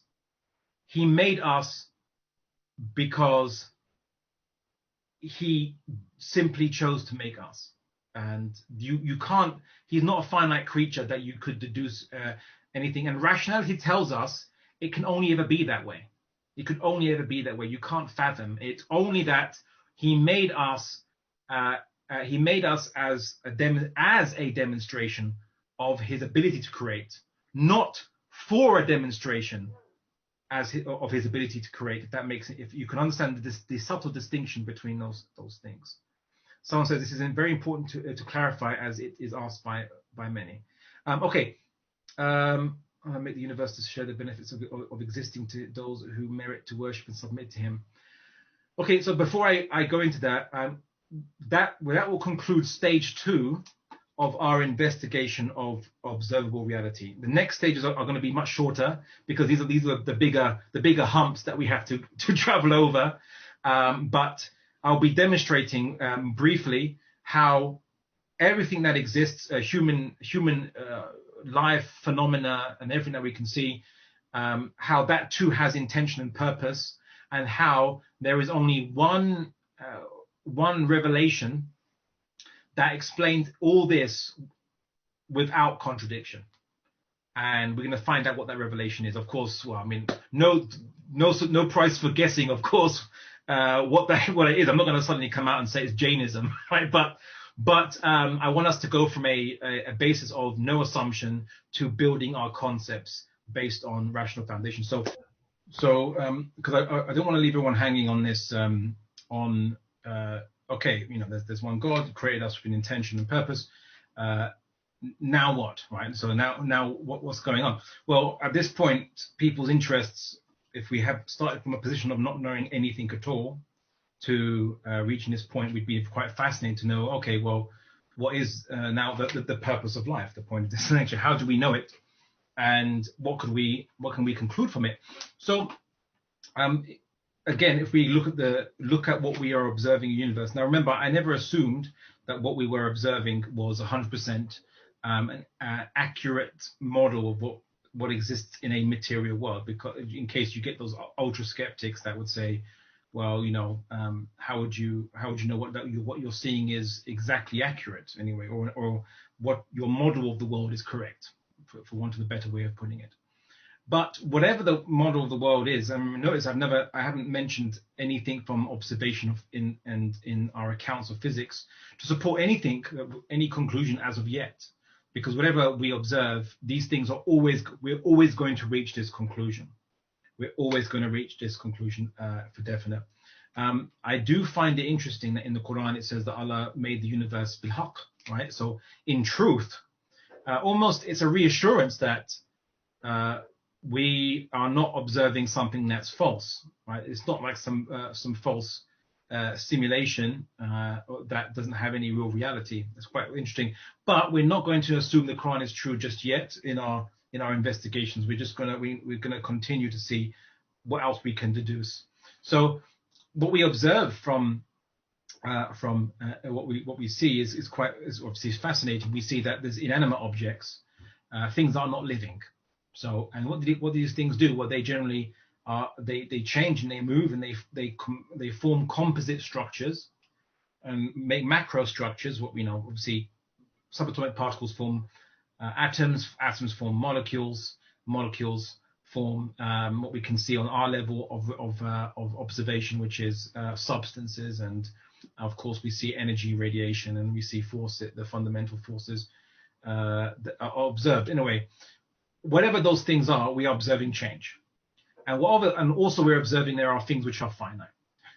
What's quite fascinating is that the creator of the universe can make things which are, you think, well, he's infinite, unlimited, and yet he can make things which are not him, which are opposite of him, different from him, which change, which they are subject to change in themselves. They are limited in what they are, and he can make them. Right? He can make that which is not himself. I mean, sure, you could say, well, as if you're going to, let's say, be a wood carver and you're going to carve something out of wood, you're carving something that's not, you're not made of wood, so you're making something. Well, firstly, you're not making wood from nothing. But let's follow the metaphor of this. You're actually making something. You're carving something. You're shaping something that's basically made out of matter, like you are, and fundamentally the same kind of subatomic particles. Remember, all elements, they might be different, but they're still made out of electrons and at some point, protons. Some might have neutrons, some don't, but at least a proton, right? So these things, and then quarks and leptons and so on and so forth. Anyway, so ultimately speaking, everything in life is changing, and it is, or not in life, but everything in the universe is changing and is limited. And its very existence, just its existence, is a demonstration of the creator's ability to create. Right. So that's the first thing. That must be then the fundamental reason that all things share.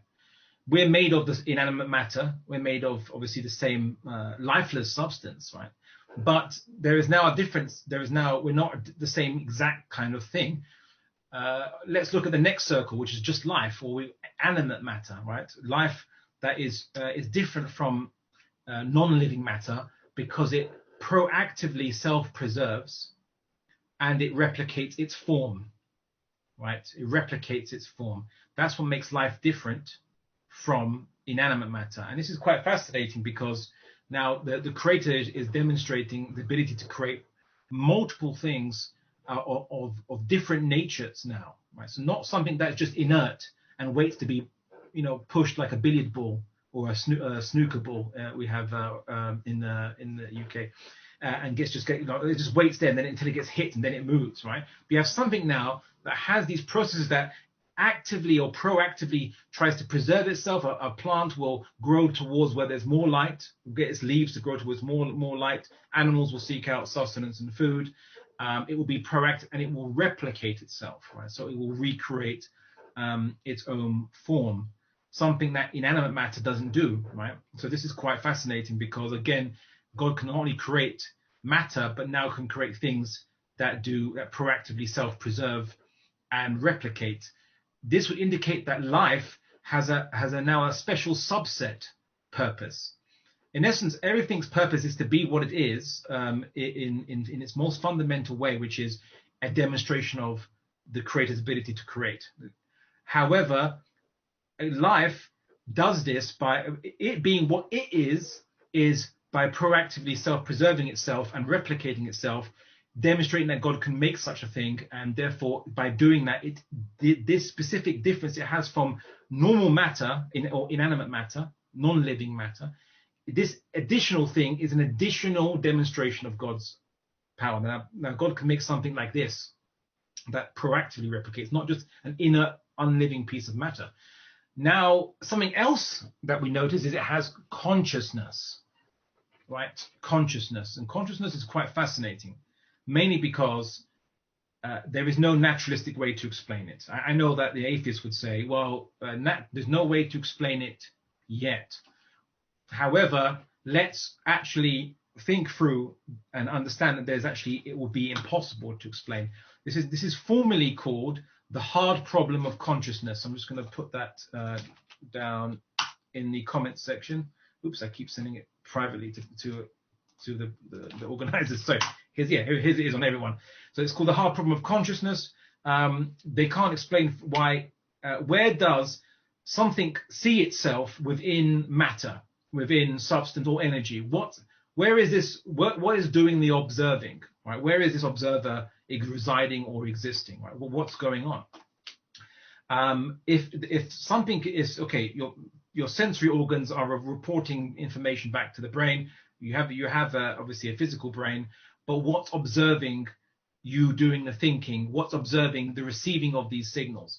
If you have a camera attached to a computer, sure, the camera will receive external stimuli and send it to the computer to process according to its program. Fine, but there's nothing observing within the computer, nothing experiencing that electrical signal, nothing experiencing the processor process that signal.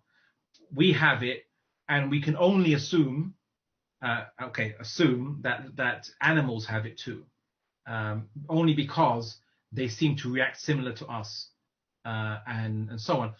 Now, a plant, it might react to certain stimuli, it might react against certain predators by releasing chemicals against aphids and so on and so forth. But when it gets eaten by an aphid, it doesn't experience anything other than stimuli of possible obviously predator, but it doesn't feel it on an experiential level.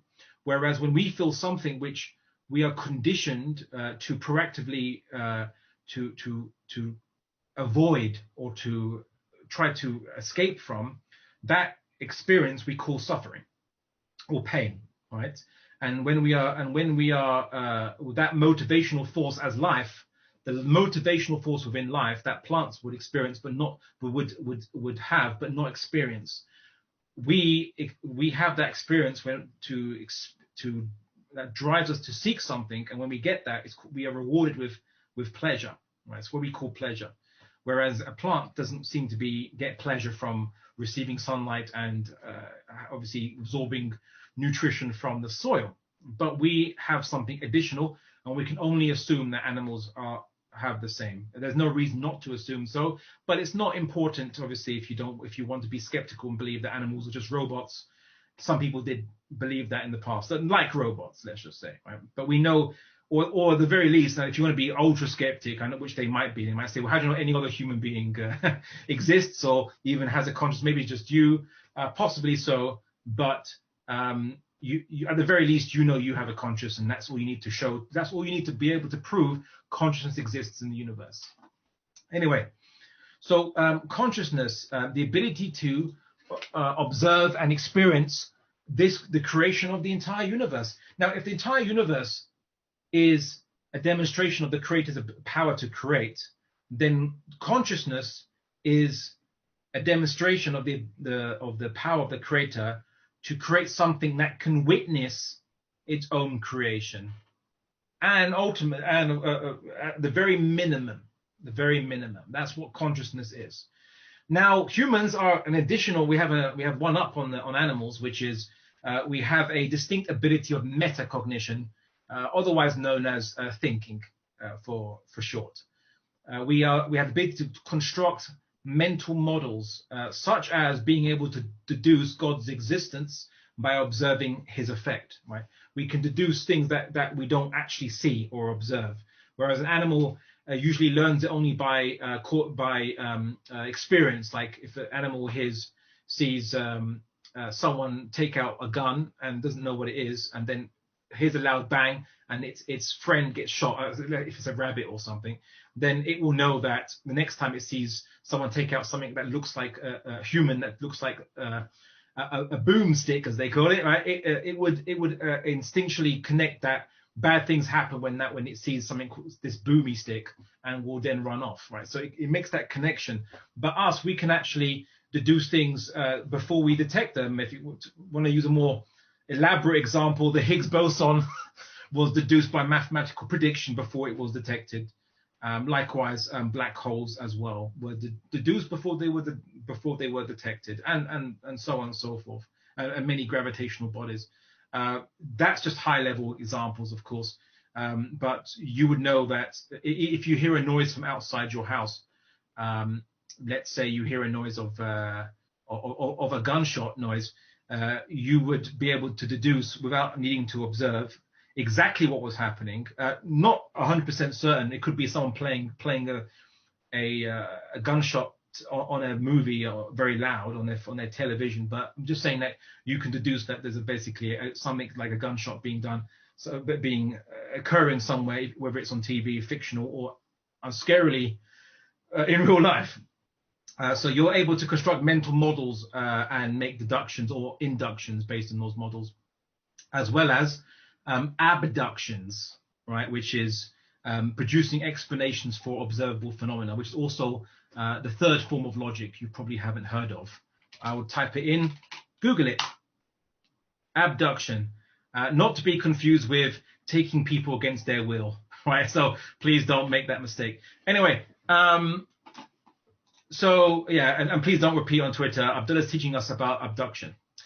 Anyway, so what can we deduce? Well, we can deduce that we are experiencing, the creator intended us to experience the universe to bear witness, because that what is consciousness is. It's witnessing, to bear witness to the universe and the demonstration of his power. So then we can now make a deduction without any scripture that our purpose is to bear witness to the creator's power.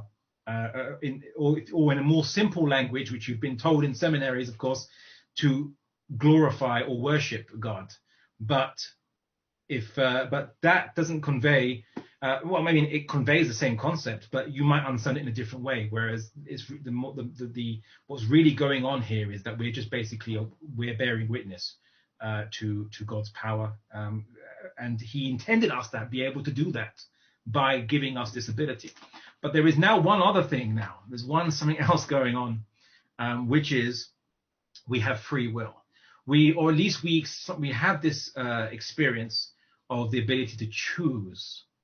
Right, we at least have this experience. Now I know it's disputed amongst certain materialists, and we can get to that. And I there's not enough time for me to demonstrate how the arguments against free will are actually fall down. Even the so-called empirical research, I'd say the empirical research vindicates the Islamic view. But if you want to know more about that, you have to go on the course, because it's detailed, and you'll need to be in a more academic or setting. Even it doesn't matter what if you're in, was it secondary school or was it high school or college or university, you need to be able to, you have to sit down and see the evidence for yourself. Because I don't want you just to take something I say obviously without question, right? So, but there's not enough time, so just take it from me. There's no evidence to show that humans don't have free will, but we have the experience of choice. We have a perception that we have the ability to make a choice. So that we can only conclude that the Creator intends us to have this perception of choice at the very least. If you're going to be ultra skeptic about it, the Creator intended us to have the perception of choice. What does that mean then, right? Also, that we are quite sophisticated creatures. All the creatures seem to know how to live and survive and do what they need to do, from ants to monkeys. But human beings, how are we meant to live? What are we meant to do? I mean, sure, survive and reproduce and so on, but we have the capacity for so much more interaction beyond just survival and reproduction. And we also have some kind of instinct or drive in us to want to connect with, well, when I say connect, but to do something as part of a greater picture, right? For want of a better way. Some people call it the sanctification instinct, a spiritual instinct. Even atheists would have it, where they would, for them, it's just the universe, or being part of this, investigating the cosmos. In a way, that's their God. But everyone seems to need to have a God of some kind, a greater story beyond themselves, that they are just a part of that story. So the desire to be part of a narrative is a more fundamental thing. Other creatures don't seem to have that we can observe anyway. So all these characteristics show that that the fact that they are present in us means that it is required. So, but also, lastly, if consciousness can't arise from material, from the matter, from substance, it would. I can't get into this now because it's limited time. But any attempt to demonstrate it in reality produces an infinite regress fallacy. Like, what's observing you see behind your eye? If it's someone else, what's observing in that person? What's inside, and then what's inside that person? What's inside that person? What's inside that person? It's called a homunculus fallacy.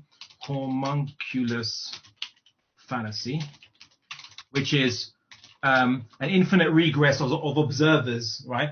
Which atom is doing the observing? Which quantum particle is doing the observing? What is the observer? Where is this observer located, right? So someone asked the question, how do you know there's an afterlife? Well, in every culture, there's been a belief of an afterlife, by the way, and a type of heaven and hell from cultures that don't seem to have had much connection to each other, from ancient Chinese culture, ancient Egyptians, Aztecs, obviously to ancient Greeks. Fun facts for everybody: for anyone who thinks that ancient Greeks, how come they didn't believe in one God? The God of Moses. And the kingdom of the ancient kingdom of Israel, being based in the land of Canaan, was in about 1200 BC. Homer and Hesiod, writing the first kind of, you could say, Greek poems that starts to summarize the Greek religion, occurs around 700 BC. So basically, the ancient kingdom of Israel is older than Greek religion, or than the official canonization of Greek religion ancient Greek religion, at the very least, arguably about 500 years before before ancient Greek. So Judaism came first, right? Before before the ancient Greeks. Just so you know. Anyway, where was that? Yes. So if matter can't, but the more let's say common sense argument is, if matter can't produce consciousness, then what's producing it? Yeah, it might reside in the mind, but if matter can't produce consciousness, then consciousness must pre-exist a human brain. And likewise, if matter can't produce consciousness, it can't maintain consciousness either, which means that when the brain dies, when you die, your consciousness will simply continue without the brain, and whatever you want to call that, that would have to be the afterlife. Right. I'm simplifying it, of course, because there might be an atheist here saying, I want to hear you talk about some data from scientific experiments and discussions, and I want to say, like, that's in the course, right? But suffice to say, there's no explanation for it. It's called the hard problem of consciousness. There's no explanation for it, and rationally speaking, there can never be an explanation for it. Someone say, but where would the consciousness be after that? That would be a question that we're going to now kind of attempt to answer. So what we know is we can see we've now kind of produced all this evidence. Now we've seen all these observations. Made all these observations. We know that humans are very complex. We have the ability to make models. We have a desire to be part of a narrative. Where's the narrative going to come from? Because you can't deduce more than that. You can't go beyond that. The creator of the entire universe, on this tiny speck, this ball of dust, will that we would exist with all these faculties, to gaining knowledge and also the ability to speak and have language. Again, where did language come from, right? Because it's not spontaneously generated by human beings, right? I mean, anyone who studies psychology here, you probably know of kids raised in the wild. No one teaches them language; they don't develop it themselves. And if they don't learn language by the age roughly of 15 years old, they can never be taught it. Even if they are discovered by other human beings, they can't learn it. They just remain feral, like animals. So where does language come from? That's an interesting question too, right? Where's that? Which is the ability it helps us categorize information that produces thought, right? So what's going on there?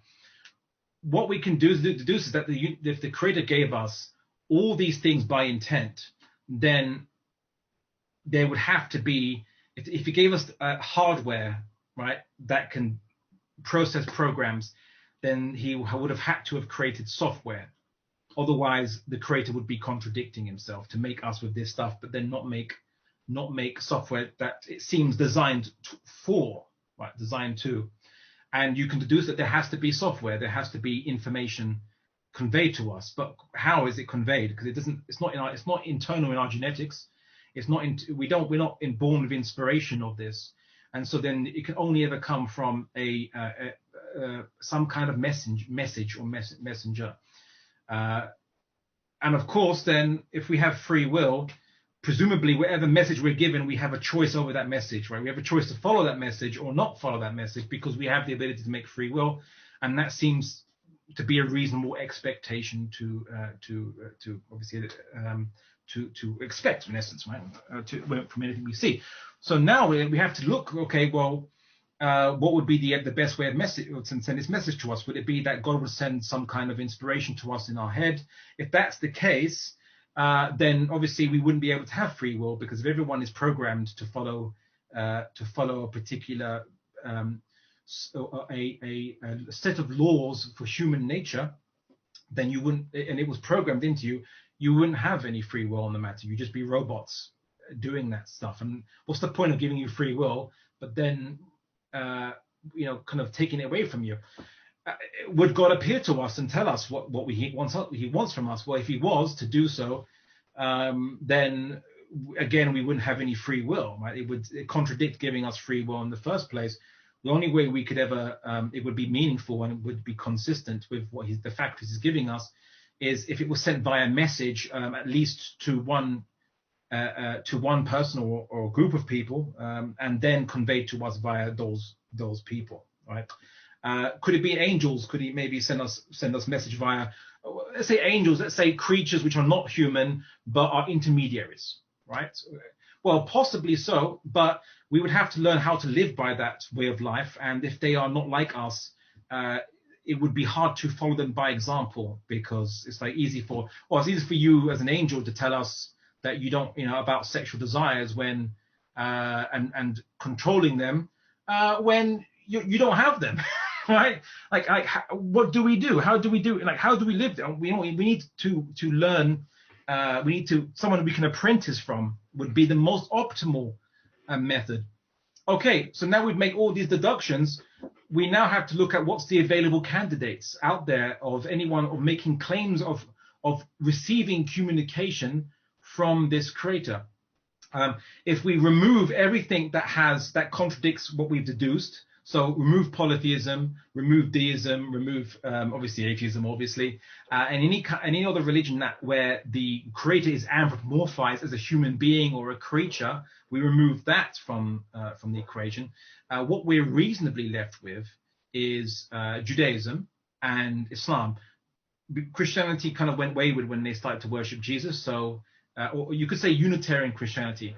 But then the problem with Judaism and Unitarian Christianity is that we're not really sure, and we have evidence to believe that the message or what we've been conveyed from them is not entirely accurate. We don't have firm knowledge. We know that Christianity has been indeed corrupted by pagan customs, by historical evidence. Again, that's something we can go into in depth and detail. Judaism would be the only candidate left. However, there remains in Judaism some problems in the contradictions in the text, which would suggest that the text has been somewhat tampered with and might not be an authoritative communication. So, and it seems very parochial. It's for the tribes of Israel and not for all mankind. Yes, they do believe in something called the Noahide laws, but they're very simplified. And surely human nature needs a sophisticated system to manage and organize it. Now, that was the process that I took that was a thinking process I took at about 14 years old, from 10 to 14 years old. That made me arrive at Islam by process of elimination. But after further thinking about it for many, many years, I realized that the Islamic explanation accounts for all these things. That everything, that Islam is the only way of life that explains all this phenomena that we have deduced rationally. Speaks about an afterlife, speaks about accountability, speaks about consequences, about punishment and reward for worshipping, for fulfilling your purpose. I'm gonna answer a question that was raised. Actually, there was about 4 or 5 questions related to heaven and hell, and so in essence, this is a Q&A we're going to go into. But people ask, why is heaven and hell involving pain and pleasure? What's going on? Well, as conscious creatures, when you fulfill your kind of drives as it was intended you do, you get rewarded with pleasure. And when you are frustrated, your drives are frustrated, your instinctual drives are frustrated, either by imminent threat or by inability to get what you want, you feel pain or suffering. So if we have pleasure and pain in this life, rewarding us for our purpose and not fulfilling our purpose, or one of the levels of our purpose, why not in the afterlife? Why was that a big jump? Why? Of course, we should expect then that accountability for our actions based on free will would involve the exact same mechanisms that we have in this life, in this conscious experience that we're experiencing now. Pain and pleasure would be the same thing.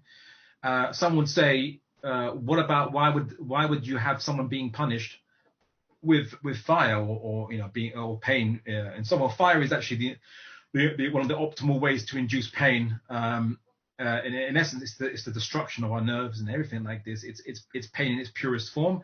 And likewise, in many belief systems, there is a paradise where the rewards would be essential, and also something more fulfilling inside us, a deep, you call it spiritual fulfillment, but I don't want to use words which can't be precisely defined without having time to define them. But anyway, so heaven and hell and afterlife would be exactly what I would expect from a revelation, a claim of a revelation. In fact, I'd be quite confused if there wasn't that in a claim to a revelation. Someone asked why did God create Iblis or Shaitan, knowing that he would that this person would go against God and rebel and be evil, so to speak, or evil meaning going against the will of God, right? Well, I mean, here's the thing, right? Which is, firstly, free will doesn't mean anything if people actually can't choose to do the opposite. Now, what do I mean by mean anything, right? Well, here's the interesting question, which is, I think that free will is one of the greatest glorifications of God.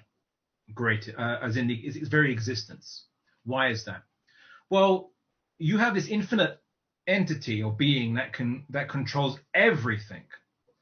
And you say, well, if it has such infinite power, can it create something that can go against it? Its will. But it controls everything. How is it even possible? Right? But here's the thing: is that God's power is unlimited, and His knowledge is unlimited. That He can create things, know what they would do if they had true free will, and bring their decisions into existence, knowing that this is what they would do if they were separate, independent things from Himself. And so, how can something make some? So subhanAllah, if you think about it, this is really, I always find this like amazing. Is you have this infinite being that nothing is independent of, and yet it is able to make something act in some small way, almost like it is independent of Him. As in to make a choice to go against Him, or rebel, or say no, or disregard Him, right? So free will itself is one of the greatest creations of God. It's a demonstration of His power to do something which is almost would seem like it was contradictory, but it's not, because at the same time He controls the decisions made by the thing, and He actually brings about that decision by His permission. Right? He brings it about, because you depend on God to basically make your decisions and to bring about those decisions, but they're still your decisions, because God's knowledge is not limited to what He chooses, but He would know that if there was something that could choose independent of Him, what it would do, and He would bring it about. God has the ability to countenance hypotheticals, meaning He has the ability or knowledge to know hypotheticals, even things that He hasn't made. Evidence of this this is consistent rather with what we see in the Quran, where we see that in the Quran it says that if there was not a God, you would have seen the universe basically in this kind of chaos, as each God takes away from the creation what they made and so on. So if you see this jostle, so in the author of the Quran, whoever it is, seems to understand that God knows hypotheticals and can understand on things which are impossible to exist, and yet He would know exactly what would happen if they did exist, because His knowledge isn't limited to only what He makes, right? Or only that which He controls by direct puppets, right? So free will is an amazing glorification of God, and that's why we could say, someone asked what was the value of life. I say, well, the value of it is really just the demonstration of the ability of the Creator to create and to do things which but He could do things which were far beyond just making mindless, inanimate matter. But He makes consciousness. He makes things that can actually realize they exist and realize He exists, and also make things that do that and be able to say no to Him. Right now, and then lastly, to finish up before I open up for more general questions, someone said about why would God punish people for making decisions against that reject Him, and why is it that we are so fallible, and why are we going to get punished for our fallibility? Like, that's not fair, isn't it? Surely not. Right? It's not fair. Well, here's the thing. the elegance of Islam is or at least we're examining as a revelation, is its balance on this matter. First and foremost, if you fulfill your purpose, you get rewarded, right? Because you're driven to do that. You're created with that drive. You get reward. You seek reward. Fulfilling your purpose, you get frustration or pain if you don't. The afterlife is just the same. If you chose to reject God, reject your purpose, and your rejection was, you made it intrinsic to yourself. You made it that you are going to make your own desires your God, and that involves a comprehensive rejection of God. Then in the afterlife, your rejection of God will, or God's rejection of you, and rejection of you getting your fulfillment will also be comprehensive in a commensurate manner. Likewise, also people say, well, we're so fallible. What's going on? Do you not wonder why? And I expect to see this when I encountered Islam. Was almost every surah, Allah subhanahu wa ta'ala, the author of this Quran, is reminding us how merciful He is. He understands us making sin. In a Hadith Qudsi, even expects us to. And despite the fact that we are diverted from fulfilling our purpose on occasions, that we always come back to Him, that we don't get swayed. What's better, right? So someone who basically is, swimming around on a beach on a clear ocean with no current, or someone where the current is trying to take them out to sea, but they keep wanting to swim back to shore, to safety, right? They have to exert effort. There's more effort being exerted. Someone trying to stay next to shore, whereas someone who is next to shore but are not being dragged out in the first place. Us choosing to worship God, or rather us choosing to bear witness to His power to create and and affirming Him as the creator, is itself an affirmation of His power. Right? The fact that there are things that could choose to do otherwise than what He wills, and yet they will to fulfill the purpose that He has intended for them. Right? And at the same time, but for that to have any meaning, we have to be given powerful incentives not to choose to fulfill that purpose. We are creatures of the material world, and we will be subject to material causality, right? Temptation, right? Sometimes the material causality is good, sometimes it's bad. It's like an ocean, right? Interestingly, the Arabic word qalb, meaning the heart, comes from the same root to mean like an ocean that just shifts and changes, right? You're part of this causality, and yet despite this seemingly chaotic causality, you order yourself, or you try to, as much as you can, swim against that causality and go back to the highest causality, the highest cause, right? The origin of everything, the creator. And so this is the value in life. And now the thing is this: there are so many different angles and so many different, obviously, points and evidence. But I came to the conclusion after detailed examination, which this 10-week course I have to do, because I can't really iterate it to you here. But Islam was the only possible explanation for reality. The Prophet Muhammad sallallahu, some people who worship people, or look up to heroes who were ascetics and never got involved in the material world, or those who were maybe great conquerors but maybe not even involved in spirituality. You have these extreme characters that people like to look up to in history. But the Prophet Muhammad was very interesting as a character, because he was a balance of everything, in that he showed us that you don't have to go into live your entire life in a cave as a hermit, right? And that's how you get to God, or live your entire life in one extreme or the other, but to be a balanced human being, that you live in this world that you were created to live in, to trade, to have neighbors or converse with them, to obviously help out family and all these things. The Prophet Muhammad was exactly what you'd expect as a role model to demonstrate for us to apprentice ourselves to learn how to actually live by our natural law. Islam said that Islam isn't the first revelation that comes from God. It's one of many revelations from God. The commonality in religious ideas throughout history bears testimony to that between different religions that never really contacted each other. The fact, heaven and hell, the idea of one God, and then it becomes corrupted into multiple gods. All these things we see bears exactly the same to the explanation that Islam has provided of human reality. So anyway, I'm going to roughly end it there, but I'm conscious that I haven't been able to go through every single fine detail to show you with the actual evidence from the different civilizations, from history, and from many other aspects of Islam. But here's the interesting thing about the Quran. It expects you to recognize its message, right?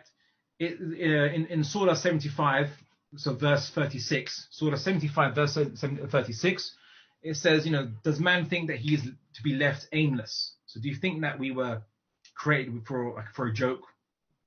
When clearly we were made by intention, so would be an intention behind us. And intention is a definition of purpose. That there is a greater intent behind us is the definition of purpose. What is good and bad? Good and bad is if you fulfill your purpose and you don't. You have a car. A good car is a car that fulfills its purpose. A good car to you, that is, right? That has an engine, has wheels, it works. It gets you from A to B, right? That's its purpose. It's a good car if it can do that. If the car has no engine and no wheels, it's a bad car. Why is that? Because it's not fulfilling its purpose. Good and bad could only ever be understood based on our purpose, right? And the very fact that we have psychologists haven't obviously observed this, but anyone from any part of the world, in any time in history would have known this, that we have a desire in ourselves to want to be part of a narrative or a higher story than ourselves. It's inbuilt in us. Why would the creator of the universe make it inbuilt in us? And lastly, also, scientists will say, oh, the universe is so great and vast. Many of the parts of the universe will never observe everything in the universe or directly. What's the point? Why does God make everything in the universe if we as human beings won't be able to visit it, right? Again, I say that's an assumption. You assume the universe was made for you, right? It wasn't made for you, right? The Quran says that the creations of the heaven and the earth is greater than the creations of man, but verily man knows not, and we don't know this, right? And we don't even fathom how great the universe is, and that's exactly true. We don't. And so this is really the case. The God in the Quran is one that doesn't have finite features, is not a creature, does not subject to tiredness, has sent messengers to mankind, is merciful, always willing to forgive, knowing that we were made as creatures which, as the Quran says, incline towards the earth, but man inclines towards it. We are creatures which are heavily influenced by material causality. And yet, all that is needed to redeem ourselves is that we never give up trying to swim against that current when the causality goes in the wrong way, to get close, remain close to the shore of the creator, so to speak, and of the material purpose, the natural laws that he has ordained for us to follow, and have the ability to conceptualize in our mind as ideas, as laws, and as a belief system. So in essence, Islam is the only explanation that explains all these things without contradiction. And what does the Quran say? That had it been from anything other than Allah, or the creator, God, of course, you would have found in it many contradiction. And I've often said it's not just contradiction within the source of the Quran, but also with reality, what you observe in the natural world. And every other religion that talks about whether it says the purpose of us is to get enlightenment by spending 80 years or 60 years meditating and depriving our bodies and things like that. Well, that doesn't make sense, because why should it take most of your life just to discover what your purpose in life is? And why did you have to deprive your body of sustenance when it needs to eat sustenance in order to get enlightenment? And what is enlightenment? Is to understand the purpose of life. So the purpose of life is to understand the purpose of life seems kind of circular. or reincarnation. You're meant to be learning a lesson in all your previous lives, but you can't remember anything from your past life. That doesn't make sense. It's contradictory. Types of belief system where they believe that there's something called karma in the universe. Actions are either good karma or bad karma. Well, who's measuring that, right? Who's making the measure, and what's the point of that? Or some Hindu interpretations of our purpose of life, where, well, God made us just for sport, and we were once part of God, but now we are separate from God, and we have to get back to God. Well, firstly, if we're part of God, why aren't we infinite? Secondly, how can God be made into parts when he's fundamental? Like, he's not made of their substance anyway. And how can anything that was a part of God be ignorant in the first place? And how can God change anyway? It produces contradictions. Any other concept or idea that is different from Islam produces contradictions. And that's why but I have to demonstrate all the other possibilities quite systematically, which is why I'll have that course that will be done by the Quran Institute. Inshallah, I recommend all of you to go on it, but I can't show it here today. So I'll just make an assertion, which is that Islam. I came to the conclusion that Islam is not only the best hypothesis to explain reality, which is what initially made me convert to Islam, but also the only possible explanation for reality. And please go back to the Quran and read it in light of what you've heard today. See how the author of this Quran seems to expect you to recognize it. That you should be recognizing this, right? And I'll finish up with a very interesting there was a very interesting ayat in this Quran. I want you to read it, right? Which is in Surah 67, verse 10, ayat 10. The people who are going into Jahannam, into hell, are saying, if only we had been listening or reasoning, we would not be in the companions of the fire, right? We would not be punished so. In essence, if only they had used their faculties that God had given them, they would have avoided this punishment. But they chose not to, because they chose to swerve towards the earth. They became slaves to causality and not slaves to the cause. So, barakallahu feekum from listening. Thank you for your patience, and inshallah, I look forward to your questions and comments. I'm going to stay on here to answer as many questions as possible for as long as the organizers allow it. So I'm not going to go anywhere, and ideally, I want to get through all your questions, every single one. So inshallah, barakallahu feekum for your patience, and I'll pass it to the host, Brother Hassan. So first I'd like to appreciate everyone. I know we started around 7:50, so mashallah, mashallah for everyone, may Allah accept from everyone. I know some people sent some questions online, but we had 45 questions that were sent in previously, and I know you covered some of those questions. So if you feel like you already covered it, we can just skip it and go to the next one, and then if you have time, we'll go to the ones in the chat, inshallah. So the first one, it's kind of a simplistic question. We can start off with this one, inshallah. Kind of just change the mode, is that somebody asked, how can they increase their taqwa? Okay, so increase your taqwa. You first have to understand what that means.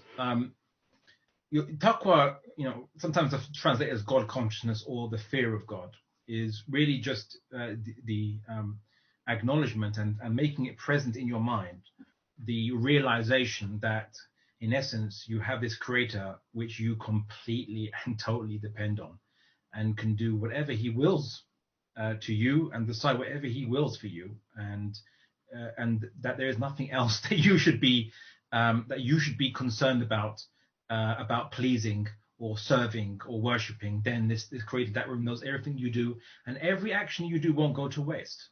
And every action you do is something that he will know, because he's the very one that's maintaining you doing that action and permitting you doing the action, giving you literally the permission to do that very specific action that you're doing.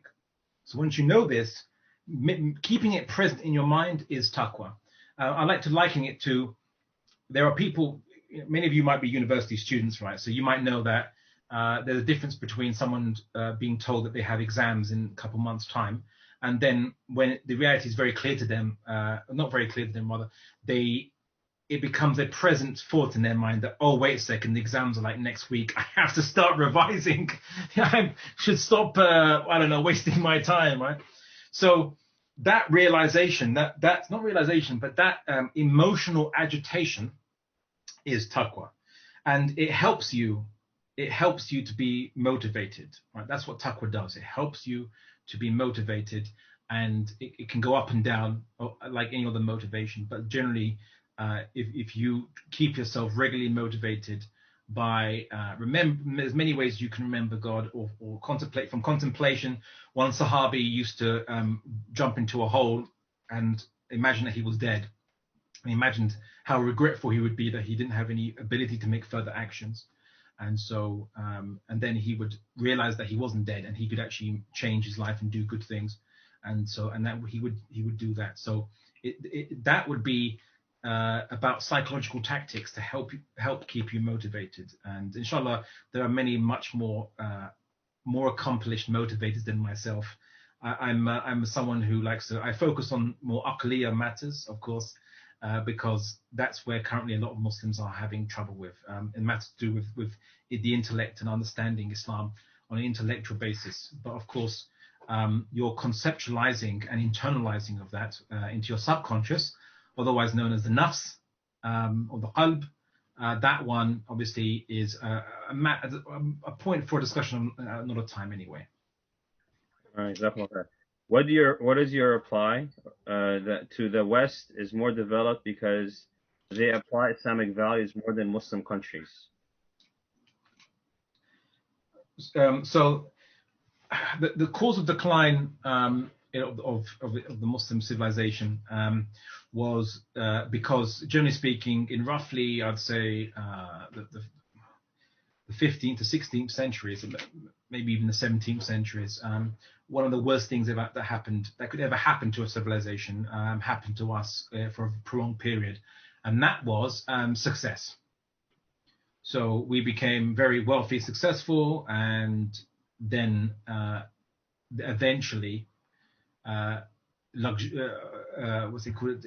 Extravagant and decadent and lazy. And success is the killer. Is the killer of the mind and the killer of innovation and drive and proactiveness. Not to generalize, but have you seen that? Comfort also kills the mind, so to speak, right? So people don't tend to think much if their food is given to them and on a plate, and they don't need to think about how to get it, right? For example, to use a crude example, right? Often people have said that, maybe in America you've seen this, but certain celebrity kids, so kids of celebrities or kids of rich people, tend to be quite unsophisticated in thought because they never had to think much to get their next meal or luxury goods, and so the intellect becomes defunct because you don't need to use it as a tool anymore. You've got what you need, right? You don't need to use it as a tool to survive, develop, improve, because you've got everything you want, and and all you have to do is just be conversant and efficient at begging your parents or blackmailing your parents, emotionally blackmailing your parents to get you what you want, right?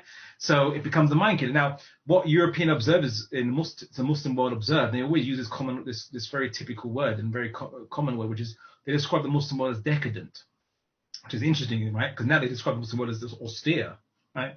But it's very decadent, and then it got to the point where you'd see you've probably seen these old paintings, right? There, that the buildings begin to crumble and no one's really caring about maintaining stuff.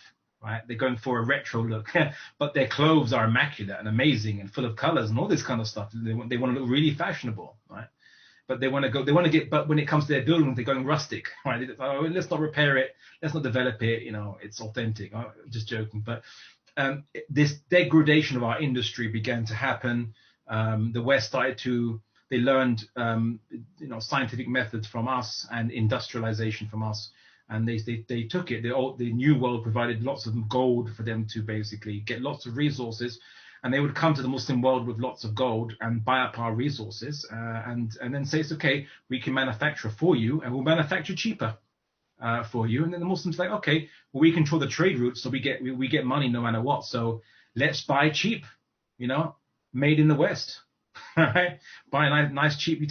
Why make our own? Why have our own industry when we can buy from the West? And this is in the 17th century, by the way, right? And then our own industry declined, which some could argue is something happening to America now and China, but that's a different discussion. I have simplified it greatly, but what also happened is Muslim arrogance, hubris, and over time an ossification of Islamic thinking. We would get less and less sophisticated scholars as the level of thinking of Muslim society began to decline due to luxury, I would argue, and then we became more introspective and not out, and we forgot the Islamic world mission was to basically spread the message of Islam to the world, because the point is we have to give mankind its software, right? The software for it, the hardware that God gave it to run the program they were meant to, or to reiterate the program that they have forgotten, got corrupted in their own. We are the reboot, so to speak, and that's what the message of Islam is meant to be conveyed to mankind. We forgot that because we got successful, and we became arrogant, thinking we were superior just by calling ourselves Muslim and nothing else, right? Oh, we're just better, right? And then it justified all kinds of things, just justified slave raids into Western cities or towns and so on and so forth, taking Westerners as slaves because they meant to serve us.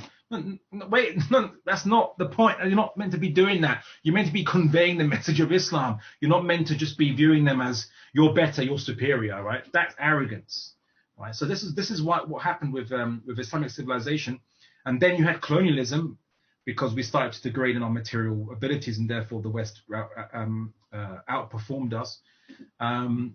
Around the 1700s is when that shift finally happened, and they outpaced us, and then our education system just got wiped, and our understanding of the political aspects of Islam became lost, and so on and so forth. But there's a large answer, there's a big answer to this question because it's quite obviously complex. But that being said, though, we started to degrade roughly around around 1,000 years. That was only after 1,000 years of Islam. That's a pretty good track record. It took 1,000 years of Islam before you got that degradation in the 1700s, right? That's about 1,000 years, right, of Islam. Whereas in the West, they're starting to degrade only after 800 years since their Renaissance, so since the beginning of their Renaissance in the 1200s.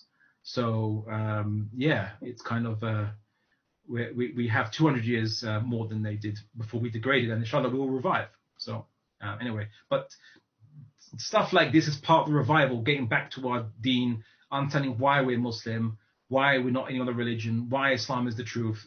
This is the kind of things that we need to do, as well as many other things. But inshallah, I'll leave it there. Okay. The next question we have here: how does the concept of determinism come in line with choice? Is everything determined? Then why are we punished for our acts? If as it was Allah who made us that way, and His deterministic path caused our wrong actions.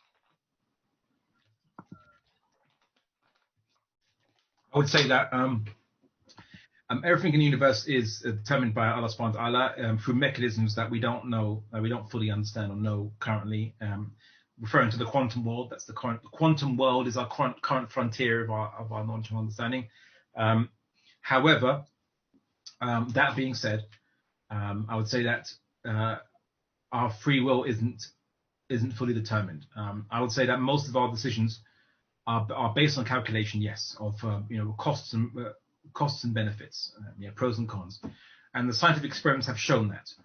But it is only when we're faced with two very powerful and pressing contradictory desires,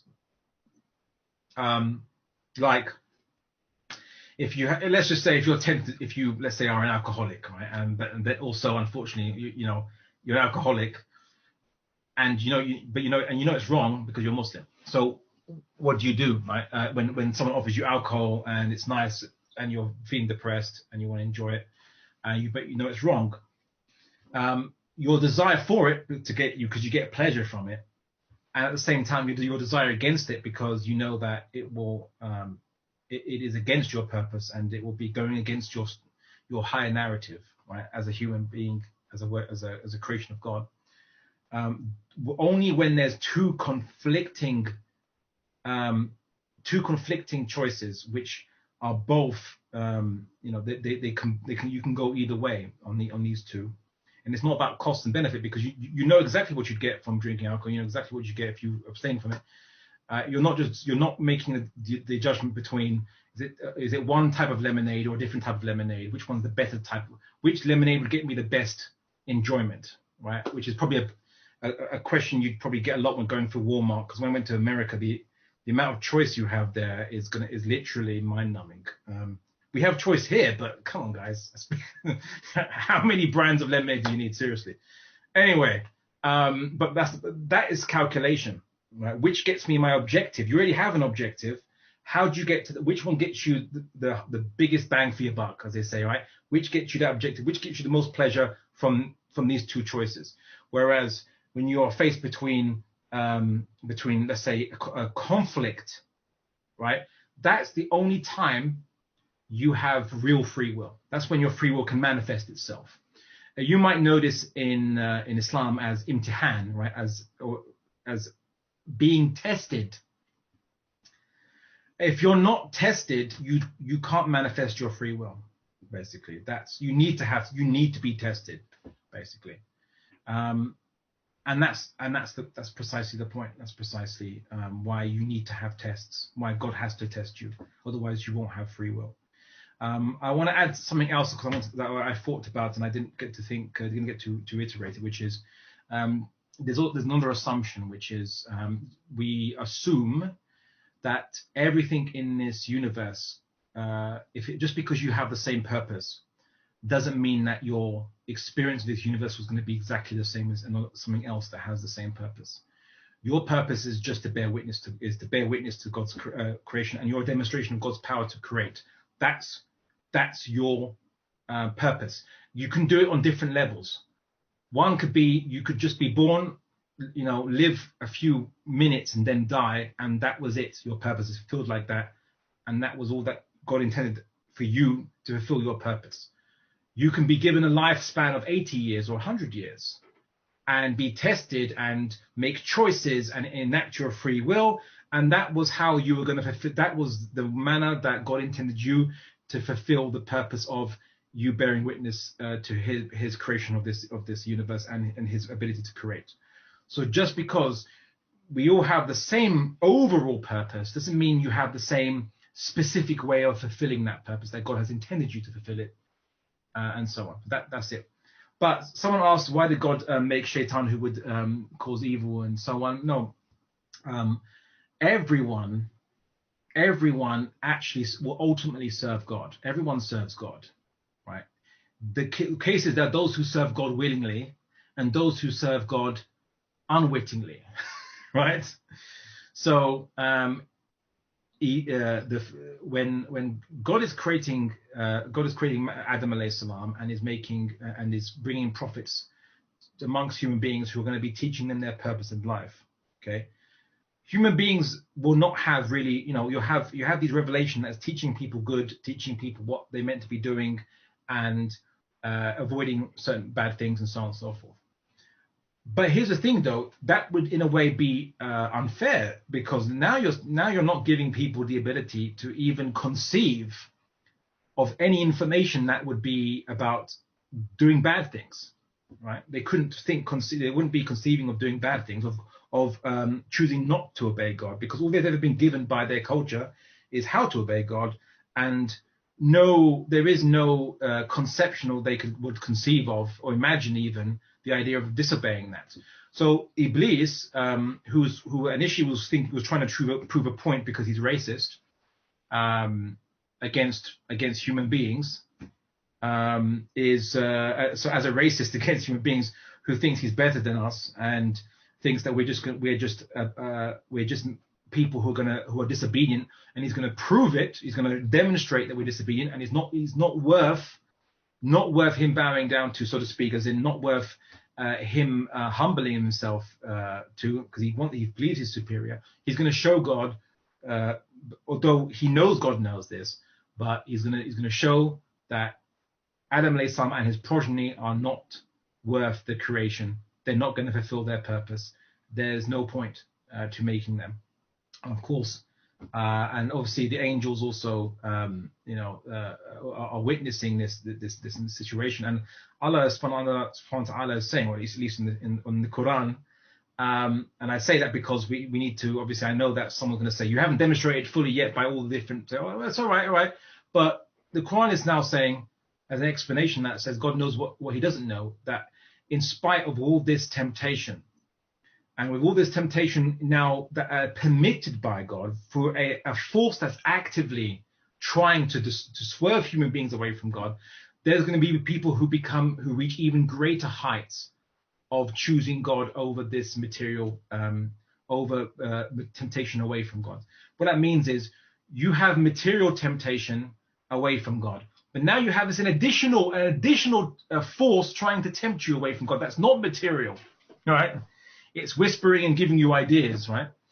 In a way, you have revelation that's giving you whispering and giving you ideas, so to speak, to worship God. And so balance is for you to have free will fully manifested. You're going to have temptation whispers for you to go against God, so that you can now make that choice. And in spite with these two forces, there will be people who will excel even greater, because in spite of this, they will worship God and will bear witness to God as the creator, and his ability to create, despite all these temptations to the contrary. So Iblis, whether he likes it or not, is fulfilling God's purpose, even though he might not.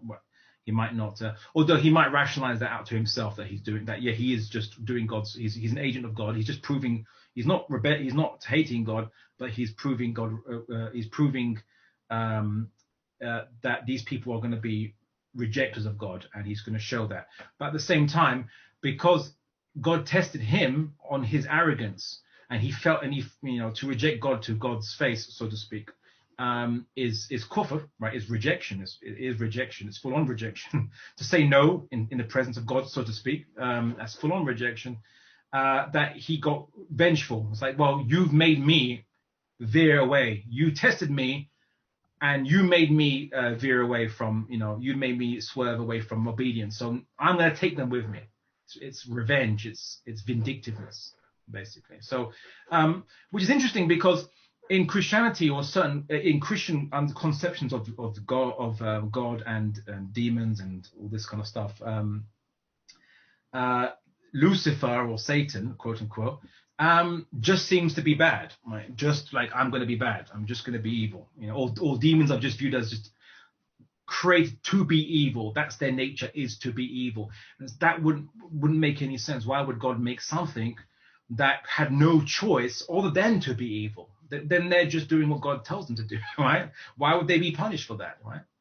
So the Islamic concept of Iblis almost seems to be setting the record straight with regards to what really happened, and it makes more psychological sense. And that's just one small tiny thing about Islam that just makes sense and fits in with everything that we can observe. And it's just a small tiny thing. So anyway, I think that answers a few other questions. And that was a question that was also on the poster, I believe, for this event. So I had to make sure it was addressed. Otherwise, someone said, wait a second, what about that question on the poster? So I hope that makes sense. So inshallah, please let's continue. What questions are there? So right now I'm going to let the brother or the sister Raifun D Iman to ask the question Allah. Then I'm going to ask the question from right after that. So the person who requested to speak Allah. Yes, Assalamu alaikum. I wanted to ask, because we define God as the two main attributes is infinity and will or volition.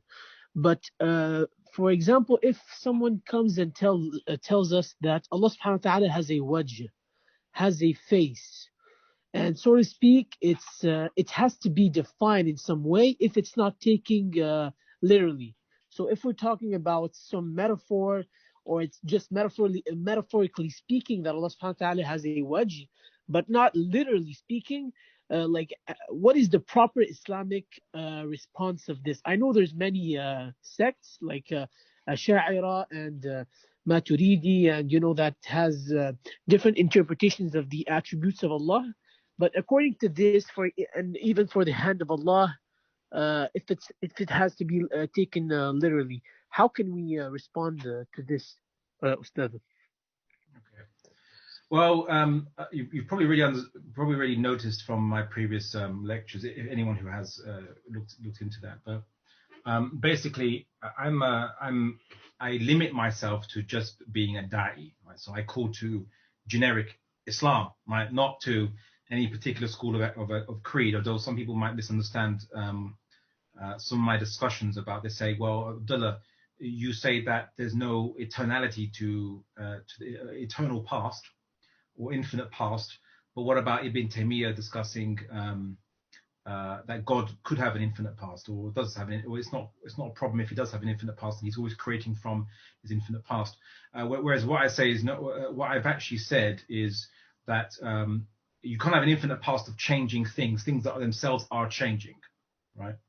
So finite things, but God is outside time. According to some narrations, he is time, meaning he's the one who's making the change, and he exists with no beginning, but not subject to being changed, as in he's not changed. He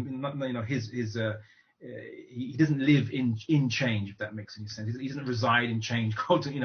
This is all anthropomorphizing of God.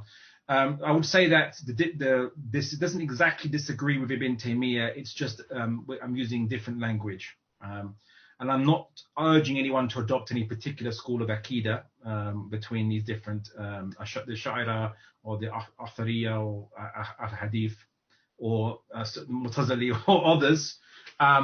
This is something for scholars to discuss, and for those students of knowledge who are interested to look into what the scholars have said. It's not for me to get involved with advising you to join one or the other, right? I'm only here to call to the generic Islam that we all, or the fundamentals that we all agree on. So I won't advise you on that matter. However, I will explain something just to clarify on the question you asked, which is when describing Allah has a wajh or a yad, and so on and so forth. The Ash'ari will say it's a metaphor, right? The hand of God or the face of God, just like in the Quran it says it refers to a traveler as Ibn Sabil, right? Son of the road or the way. It doesn't mean that you have someone whose father or mother was actually a road or a pathway, right? It's not literal, yeah. So the Ash'ari would say that's what it means. It's a metaphor, and they would say, oh, clearly it's a metaphor. And of course, those who are Athari or for Ahl Hadith or however they want to describe themselves as, would say that we affirm that God has these terms. He has these terms as an attribute. So he has a wajh, he has a yad, a face or a hand, if you want to translate it like that. But bila kayf, so we don't say how, we don't say what that means in essence, right? We just because they will say it's just because it says it in the Quran, we don't want to say that's not the case, because we worry that we're saying that God is lying when he says he has a wajh, but he doesn't have a wajh, right? So we want to affirm the word, right? Just for that, but we don't know what it means, or we're not going to say X, Y, and Z. I know there's ikhtilaf on Staw al-Arsh. What does it mean when the Allah subhanahu wa ta'ala is described as ascending the throne, or there's an ahadith described that on the Day of Judgment, he'll come to people in a shape that people will recognize.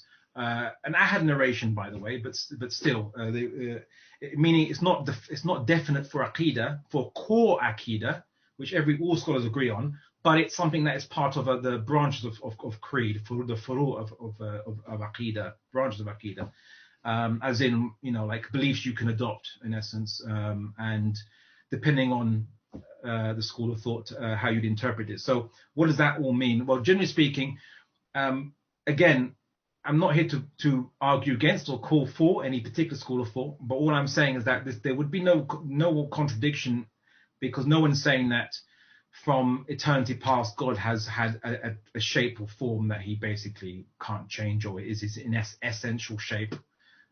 They just say on their judgment, you'll basically see a form that he will come in to engage with you. Will it be his actual essence? Well, they don't say that.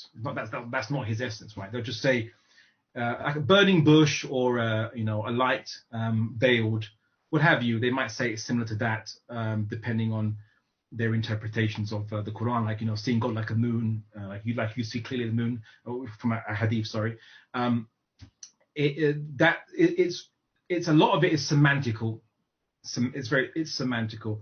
No one says that in essence God is bounded, right? And no at all. There are debates as to location. There's God exists as a location here and there, but he's not bounded in anything, right? So he's not bounded in a location, as in by something that encompasses him, that holds him or contains him in essence. So everyone agrees on that, but it's a semantical debate. And for reasons of my policy of non-sectarianism, as in not sectarianism, but my neutrality on this matter, but only as a da'i, because I think it would be unbecoming and perhaps presumptuous of me to adopt a particular school of thought to invite you to, when that's beyond my job limit, quote unquote, right? So I'm only going to present you the generic aspects of Islam to show that everyone agrees on these very basic things. Up to you to research these things yourself, and if you want to adopt positions on any of these schools of thought, then please do so, but do so after reading all different understandings by different scholars and come to your conclusion based on what you think is the most convincing, and obviously also be sincere as much as you can on the matter. Next question: is it true the Quran was without dots at the time of the Prophet? I know there's for non-Arabic speakers to recite, but how do we know it was recited that way? So diacritical marks, yes, we're not. Well, I mean, there is some historical discussions as to when diacritical marks appeared, but suffice to say, even if there wasn't diacritical marks at the time of the Prophet Muhammad, in the way Arabic was written, it wouldn't make any difference to the preservation of the Quran. The fact that it was preserved by multiple chains of transmission, both oral and textual, and the fact that you don't have the kind of variants like you'd have in the Bible, where you'd have paragraphs that don't exist in one version but do exist in another, whole sentences that don't exist in one version but do exist in another, and so on and so forth. So I said there's nothing to be concerned about generally, but a lot of the kind of diacritical marks, rules, like we have commas in English and full stops or periods, I believe you call it. These things were useful and brought on to obviously aid, and IR separators and so on, so verse separators in Arabic. These things were used just to aid reading, as reading aids, basically, as Arabic spread beyond those who were, native speakers, proficient in Arabic, to non-Arabs who were learning Arabic, and it wasn't their native language, and so they needed a bit of help to obviously grapple with this language. So we'd only expect that these things would come about, and so on. And now we obviously have harakat, right? So guidance as to how to pronounce and the vowels of consonantal letters in Arabic, right? And now if you don't know Arabic, if you're not conversant with it and you're learning it, those vowelations, those harakat are useful. But Arabic speakers who it's their native language right now don't need harakats. They don't need fatha, kasra, and dhamma, right? They don't need that, or sukun or shadda, so on. And they don't need that. They can read. They recognize the consonantal word, and they will just read it without needing that. But their ancestors didn't even need the diacritical marks, the dots, right? They could recognize it and read it like this. So that's all it is. So you don't have to be too concerned about that. Next, I'm gonna go to the next question. Can we come to the conclusion of Allah's attributes through rationality? Example: Allah is all truthful, all knowing. I would say that it depends what attributes you're referring to. So the attributes where the attributes which are, you could say, define what he is in essence. Then like that the fact that he has a will, so he chooses, he decides, and I suppose by derivation, the determiner, the shaper, the measurer, I'm a soul word, and all these things, right? You can come to this rationally, yes. As to the wordings or the names of Allah, obviously you can't, because you don't know what Allah has chosen to name himself in any language, of course. But you can come to that concept, the basic concept that he determined all things, yes. But for example, things like the stoning punishment, right? You wouldn't be able to derive that exactly. You need revelation to derive that. So the official names that he wants to call, he wants humans to know him by in any particular language, you need revelation for that. You just can't assume stuff like that. But you can certainly deduce that he would be all powerful, all knowing, and would have a will, as in the ability to choose or to shape or determine things. Yes, I mean, yeah, I mean, in essence, I'm trying to think of attributes in the Quran that you probably couldn't derive rationally. Yeah, like the stoning punishment, the oft forgiving.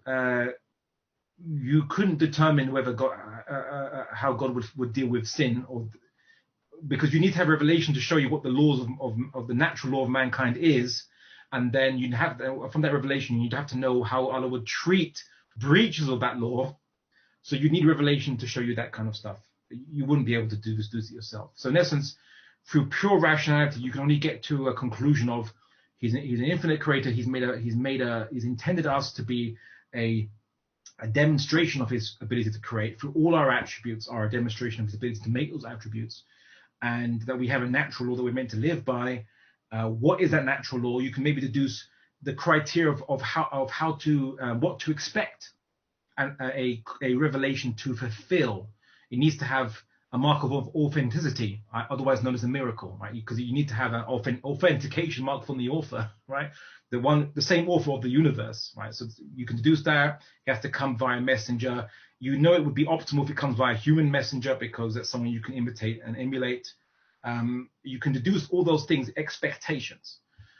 And then when you encounter the revelation, obviously, if it meets the expectations, great. You can then say, okay, this is what I expect and I can follow it. But the point of revelation is it will tell you stuff that you can't deduce. What is our law? What is the natural law of human beings? What's our natural habitat? What's our natural societal structure? You can't deduce that rationally. The failure of political ideologies to deal with human nature is apt demonstration of that humans can't really encompass. We don't know how to organize human beings in the optimal way, and that's the issue. It's not saying that there's a system that will make humans perfect, because humans can't be perfect because they have to have free will. But what system can organize human instincts and drives and program them with the right software to create the optimal society? Only revelation can provide that. So before I go on, it's 11 o'clock here in Florida and in the US of A, America. But anyways, I know we have 38 people online on Facebook, but I want to ask everyone: is everyone okay if we were to go for, because we said we're going to finish at 11? Is everyone okay? Let me just get some responses to if we go to 11:30 for another 20-30 minutes. Are you guys up for that? Just let me see if what some people say, inshallah.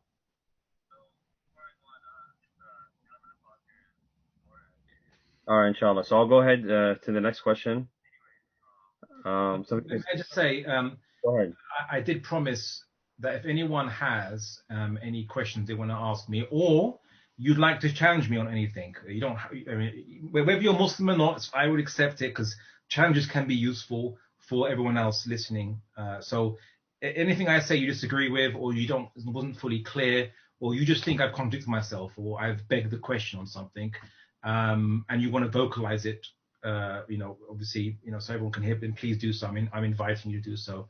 It will help everyone to hear that. But if not, then I'll just take the questions as was submitted. Yeah. So that being said, I'll give an opportunity now. Does anyone want to say anything to rebut or go hard at Brother Abdullah Andalusi? Anyone, inshallah? Give it a couple of seconds. You can unmute yourself, or you can type in the chat. So I guess not in the not here, but I can be that person, inshallah, if you want, for a little bit. So one thing that you mentioned, you talked about the afterlife, and you talked about and you also did a whole talk one time about, is hell just? And one of the things that people that bothers a lot of people, it was alluded also in the questions, is the whole concept: why would Allah subhanahu wa ta'ala punish humans for eternity if they did sins for a very short amount of time? Why would God, who's all merciful, who created us, and then destined us for punishment, if He already knew that we were going to go to hellfire? So why would God do such a thing? And why would we go burn and burn and burn for eternity? That that doesn't make sense. Okay, khair, inshallah. So basically, like all things, there are assumptions here, and as I said, all that I'm doing is hopefully wiping away the cobwebs of assumptions that leads people to think there are contradictions or problems within Islam, or that cause them to have doubts. You'll always find it's always just at the root cause there's an assumption somewhere lurking. So, okay, why would God make human beings knowing they would go to hell? That assumes that God is some kind of scientist who doesn't know the outcome of the experiment and needs to experiment in order to know the outcome. I assume if that's the intent behind that question, then obviously, again, that's anthropomorphizing God, that God is somehow a human being that doesn't know stuff and needs to test stuff out.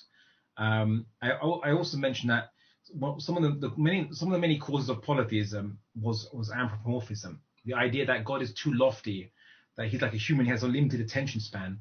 You can't access him directly. He doesn't know what you're doing.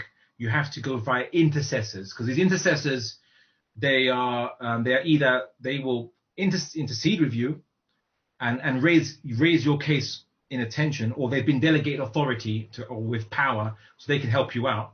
And whereas God, God is just like, you're too busy, quote unquote. Or they are somehow more merciful than God.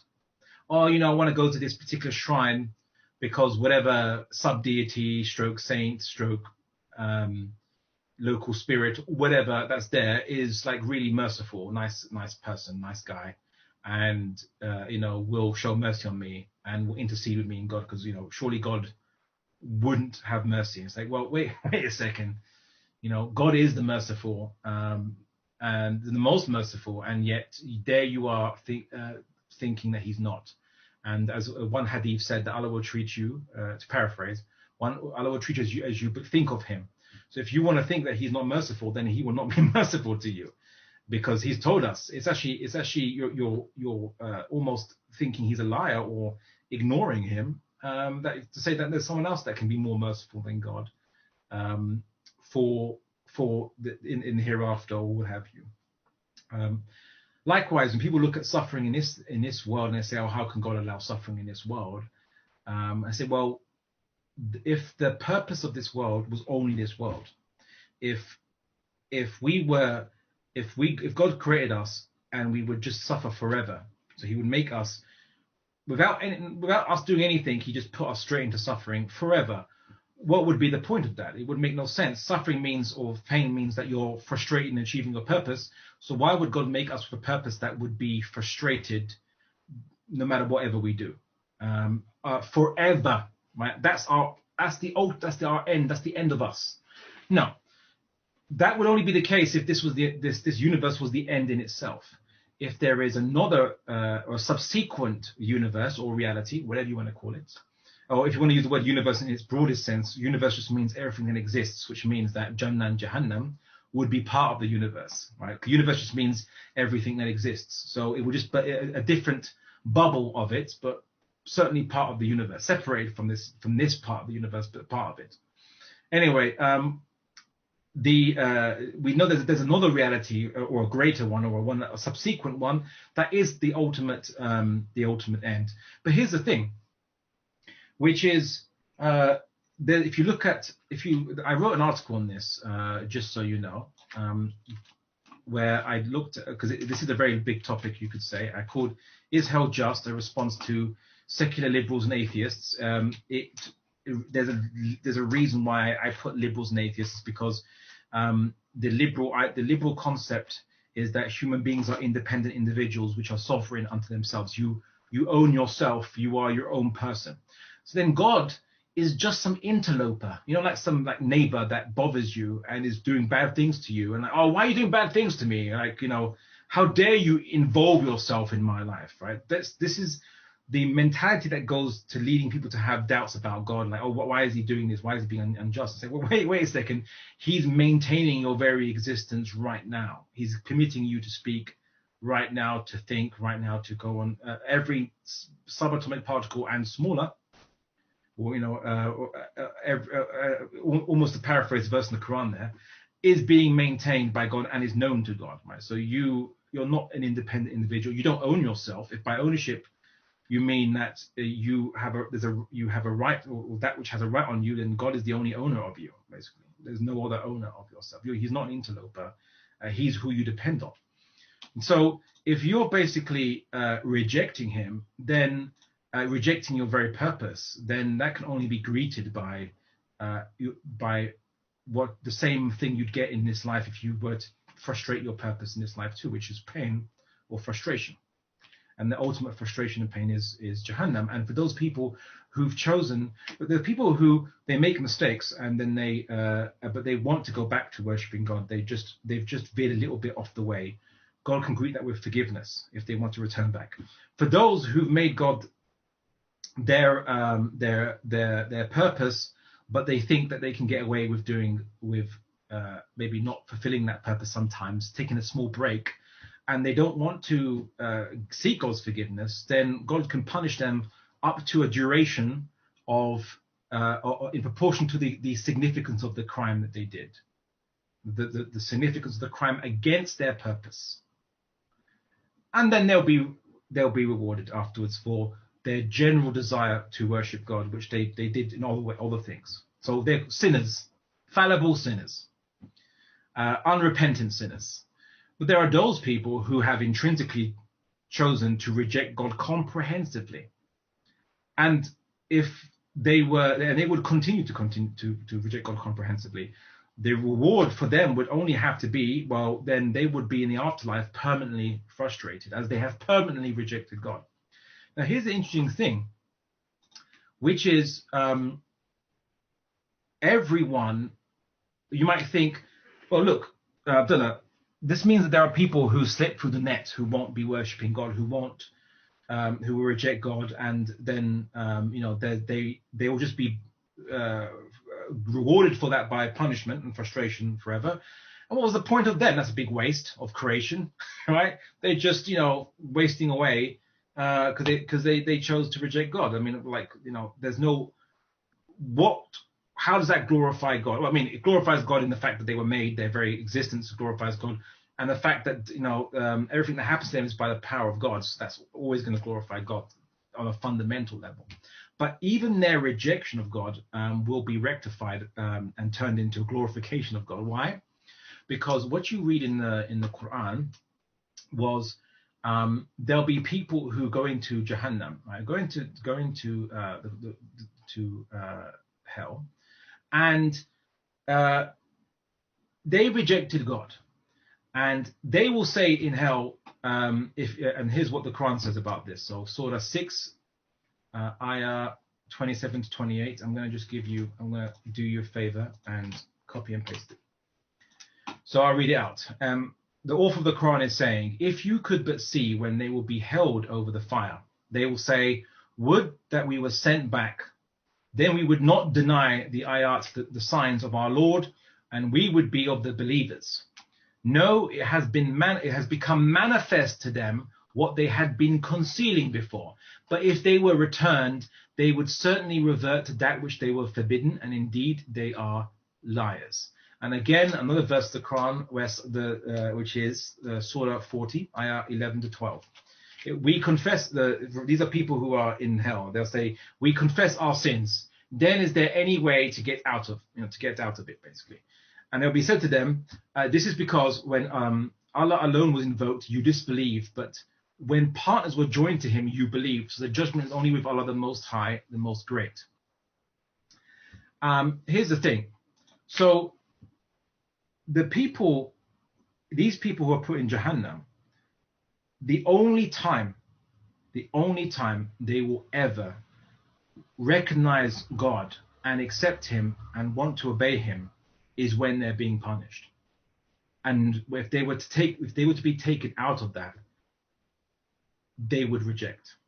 They would go back to rejecting. In essence, Jahannam is the only place they would worship God. And I want to give you an example from someone all of you will probably know, right? Someone like this.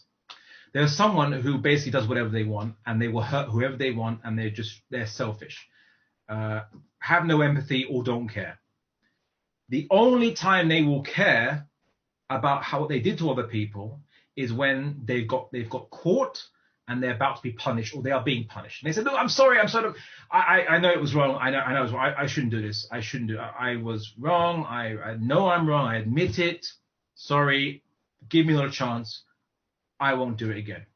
And then when you let them go, or you, so to speak, right? Again, not abduction, no abduction here, just logical abduction. That's the only thing I'm going to advise you to do, right? If you were to not punish them, so to speak, by pointing to the police or like depriving them of something that they wanted from you. If as soon as you release them, so to speak, from the consequences of their actions, they go back to doing whatever what they were doing before, and they just don't care, right? They just don't care. The only time they'll ever admit they were wrong, the only time, and if someone was to speak to them while they're doing bad things, they will say, "Yeah, I'm going to do it, because I want to do it. I like to do it. I'm being authentic," whatever, right? They'll say it like that, justify it like that, and they only regret when there is punishment, but they don't intrinsically regret what they did. Okay. What do you do to those people? Right? What do you do? Well, obviously you can't do anything, but what should God do to those people? If everyone will worship God, if everyone must worship God, and we will all serve in the end, and that's the point. That these people will only ever worship God or have any consideration for him or have any taqwa for him when they are being punished. And in Jannah, that is the abode of the grateful. Why? Because the people that will go to Jannah will still be grateful after going to Jannah, will still be grateful after going to paradise, and they will still worship him. So everyone will go in the afterlife to the place where they will best worship God. And that is one answer to it. But the revelation of Islam is so elegant. There's other answers which are just as amazing. Secondly, a smaller point is why would someone go to Jahannam for longer than the crime that they took to commit the crime? If you spent 2 minutes killing someone, just 2 minutes killing somebody, does that mean you should go to jail for 2 minutes? Right? Does that mean you should go to jail for 2 minutes? Well, no. It depends on the gravity of the crime. Okay, so what's the gravity of the crime of denying the unlimited, infinite creator his right over you as a creature that he made from nothing to something, right? What is the magnitude of that crime, right? Some people say if you were to slap your friend across the face, some guy or girl, if you're a girl, or slap your mother and father across the face, the action is exactly the same. But why would people say that the latter is greater than the former? Well, it's the significance behind what you've done is much greater, even though the action is exactly the same. So then what would be the case of being ungrateful to the creator of the universe, who's maintaining you, sustaining you, and is giving you so many favors? The magnitude of that would be far greater than the time it took you to commit the act in the first place. That is, if you don't repent from it. So anyway, I hope that answers it in a very short way, but a more systematic way is given in that article. And I'll also be covering it with possibly a few more angles in the course, inshallah. I'm going to go to the next one. when will the help of Allah come for the oppressed Muslim communities of the world? I'm asking this question because all of Muslim parts of the Muslim world have at least one community which is oppressed. You have Kashmiris, yours, Muslim in Thailand, Philippines, Vietnam, Afghanis, and the list goes on here, yani. And then is there also Islamophobia in the then there's also Islamophobia in the West, and also dictatorship in Central Asia, Arab world, which makes the situation worse. That is a more political question. I know I already answered something that was kind of similar to that. I would say that well, what does the Quran say about? What does the Creator of the universe say about this? Right? Maybe not about this, but let's say about this generic situation that seems similar to something that seems to match what the author of the Quran has spoken about. So do you think that basically, we'll be made and not be tested with our wealth and our health and our family, right? Do you think that we are going to be not tested, right? That we're going to have a nice, comfortable life where your purpose of life is to go around to fancy locations around the world and take a picture of you drinking artisanal coffee, all right? Is that you think your purpose of life is, right? It's not going to be like that. Secondly, is that because Allah subhanahu wa ta'ala has purchased our lives, He's purchased the lives of the believers, right? We have a mission that we adopted when we said La ilaha illallah Muhammad Rasulullah, to spread Islam and the justice of Islam, which is no other than just the law that manages human nature and the natural law for human beings to mankind, right? That's our job. You're not doing the job that you're signed up to do. So what's going to happen is that God's going to remind you by removing all the things that are distracting you at work. If you have someone that's working at work and they're distracted by, I don't know, Facebook or YouTube or something, and they're not doing any work, you're going to try to remove those distractions. So if your comfortable life is going to distract you from your mission as Muslims, which is to spread the revelation to mankind and ensure everyone gets access to it and the ability to live by it, then Allah's going to remind you by taking away those distractions, which means He's going to make Allah knows best His will, by the way, but it seems to me that an explanation that would seem to fit is that Allah will remind us. But we know there's some ayahs in the Quran that Allah will send punishments that will affect the wider people if you don't command the good and forbid the evil. And we know these hadiths, so I'm speaking based on that. As to what Allah is willing in this particular case, Allah alone knows best, but it seems to fit with what He's warned us about in the hadith and the verses of Quran and so on. And of course, what did the Prophet Muhammad say? That in terms of the Islamic civilization was meant to be expanding and to fight for justice and defend the borders, and if to paraphrase the narration, I believe, if we were to give up jihad meaning fighting for justice, defending our borders, and spreading Islam to the world against oppressors, those who are oppressing people or killing people and doing bad things, then they'll be attacking us. To paraphrase the narration, they're going to be attacking us, and lo and behold, we've proved the Prophet Muhammad Sallallahu right, which is we're being invaded, attacked, persecuted, and so on and so forth, constantly and consistently. And it's not going to get better, I don't think, just by doing nothing on that. It's only going to get better when we implement Islam, we unite ourselves, we have a government that represents the Islamic purpose and worldview and world project, and takes on it its world project, and then via this government, the government will unite the Muslims and defend the weak amongst non-Muslims and oppressed, because there are non-Muslims being oppressed that need our help just as much as Muslims, and no one's fighting for them and defending them, and that's meant to be our purpose. And this was all part of bearing witness to God, right?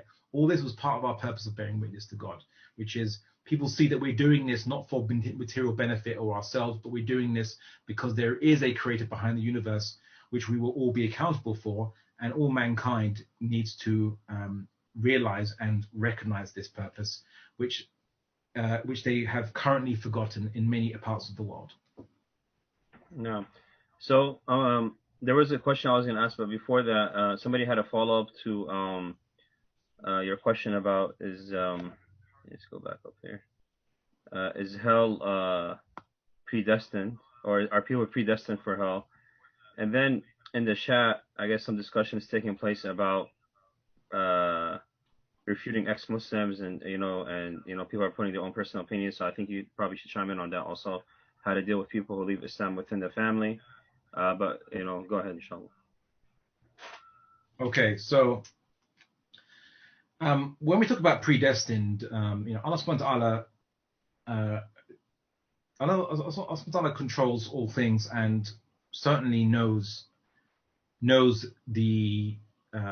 everything that will happen, because he's the one that's bringing it about. Now, I'm not going to get into theological debates that exist between Islamic scholars as to, is God outside of time and therefore, and he just makes everything already, and everything's already made and created, or he just follows a plan that he's written out, or that his writing out of it is making it come about.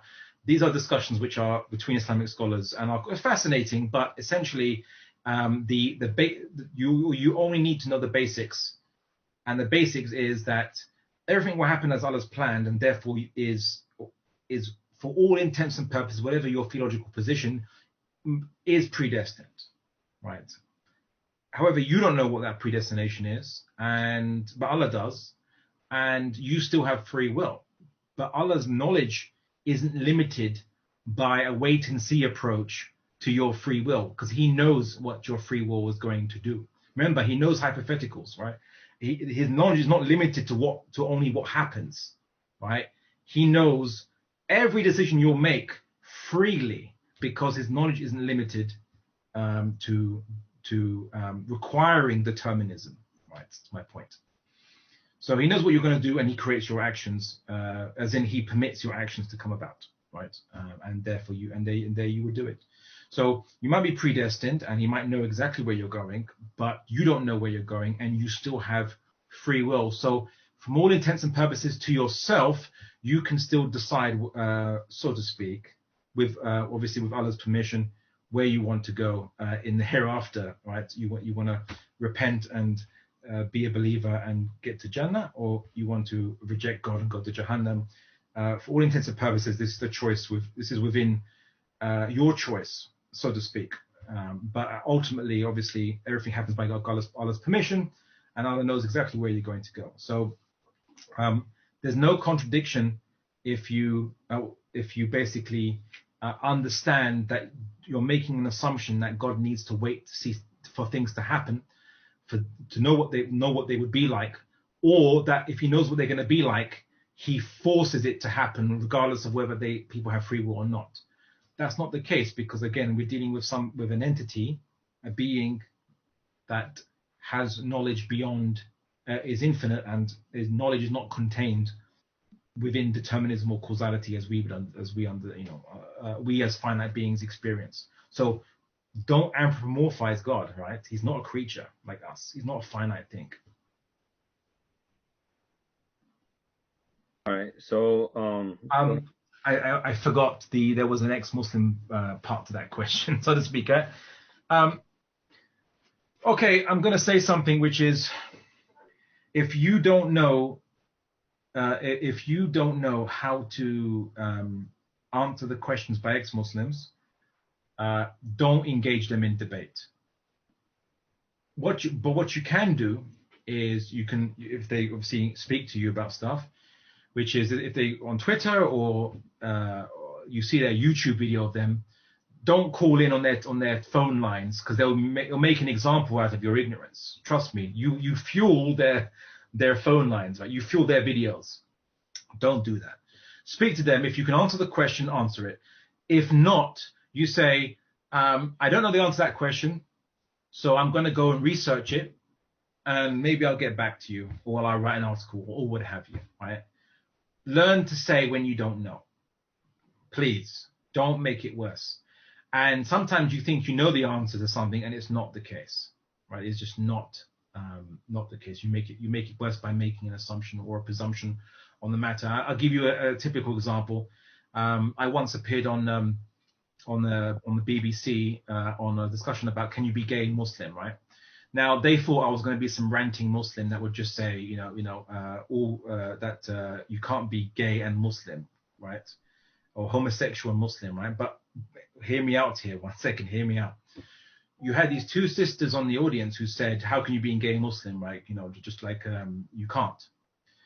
And what the audience heard from that, how they understood it is that if you have a desire in your heart that you don't choose, yeah?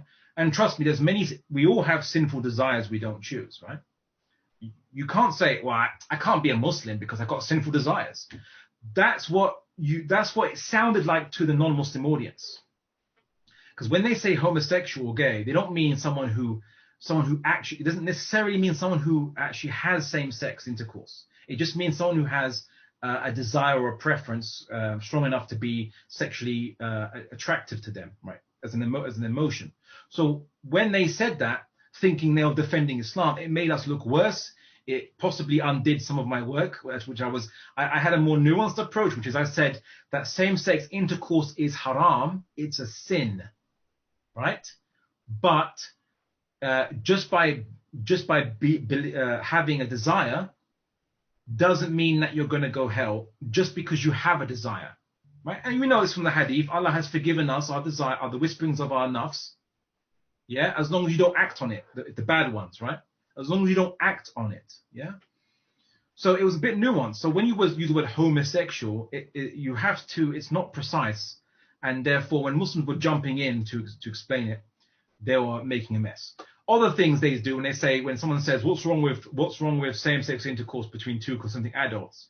And then Muslims say, well, the reason why it's wrong is because it spreads disease and like that is that really the argument that the Quran uses or the Hadith uses against it, right? It's not. You're speculating, yeah. And then what if they can show if it's possible to show that it doesn't cause damage or it doesn't cause harm by disease, then you're stuck, yeah. And many Muslims get doubts from this, right? They have doubts based on this because they've heard the wrong argument, or their argument, they've made the assumption or they've been taught the assumption. So now I brought it up, I must answer, of course. Here's what the argument. Here's how you should present it from. And this is the Quranic argument. It's a straightforward argument, right? And if you want, you can just be clever of how you say it. So it's a good way. When I mean clever, as in use modern language to explain the Quranic concept. So basically, they'd say, you say to them, what is bad? What would be a crime between two adults? Right? What would be a crime? They'd say, well, non-consensual sex would be a crime. Say, okay, why is non-consensual sex a crime? And they will say, well, because, you're violating someone's rights or whatever. Okay. But what rights are you violating? Yeah, like, why is it wrong, in essence? I want to know why. Break it down. Don't just accept the concept. Ask them the question, why is it wrong? And they'll say, well, look, it's your body. No one should have the right to do to your body anything you don't consent to. Say, because you are the owner of your body. I say, okay, so you're saying that it is wrong to touch someone's body without the consent of the owner of the body. And they say, yeah. Right, you see where I'm going with this, right? Okay, well, did you make yourself? Then they'll say, no. Did you create yourself in any way, shape, or form? Did you buy yourself from the creator of yourself? Right? And I'll say, well, no. So then how do you own your body? Where did you get this idea in the cosmos that you own your body, that you own yourself? Yeah. And if you're arguing against a materialist, you can have some more fun, which is you are a collection of matter. What is doing the owning, right? Are you saying an object can own itself? A bunch of matter can own itself, right? What does that say? What's doing the owning, right? So in essence, they would, they wouldn't be able to philosophically justify why they own themselves. Well, I have a basis. The creator of the universe and owns you, and he doesn't give you consent to use his property or misuse it in ways that he doesn't, that is not in accordance with the law that he stipulated as for us as a creation. There you go. That makes sense. That makes sense. I don't know if people follow that. Yeah, I think there was a thought. And how about when it comes to family members? Like, don't they have family members who leave Islam, or what are the how did you deal with those situations in those cases? Well, I mean, I would say, a lot of this should be asked of experts who are counselors, and because family matters are something that obviously are a little more sophisticated than the intellectual matters that I usually deal with. And while I have obviously had some experience with this, I would never purport to be an authority on this matter, and I could only ever give you advice that carries no more authority than your neighbor or something, some average guy on the street. Yeah. So I don't think I could ever give you advice that has any authority on the matter, other than engaging with what is causing that person to have doubts. And sometimes what's causing that person to have doubts is not necessarily intellectual, because humans are they have parallel processes, right? They have aql and nafs, and so we're meant to have that, and there's a wisdom behind it. It's a necessity to have that. The nafs is a much faster processor than the aql, because you have to have instinctual reactions that are quicker, right? But also more powerful, and hence the battle between aql and nafs is such that you have one that can make conceptual models, and the other one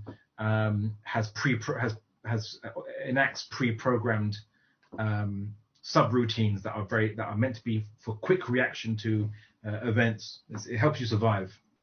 Anyway, so some people have nafsiyya problems with Islam, or at least the Islam that was taught to them, or at least they live in a situation that might be unjust and unfair, and they're just taught be patient, just be patient. This is what Islam, you must be patient according to Islam. And the word patience means to them, do nothing, right? Just do nothing. Not try to be proactive in a positive way, or find a good strategy around this, or think a way of how to resolve the situation in the best way possible. No. Sabr means do nothing.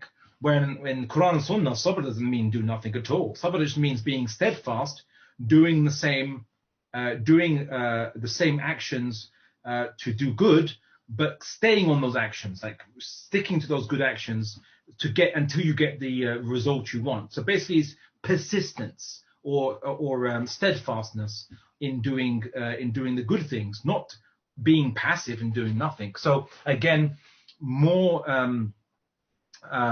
assumptions are there which cause people to have these problems. So it depends what's making them leave Islam. So I would say that the best way against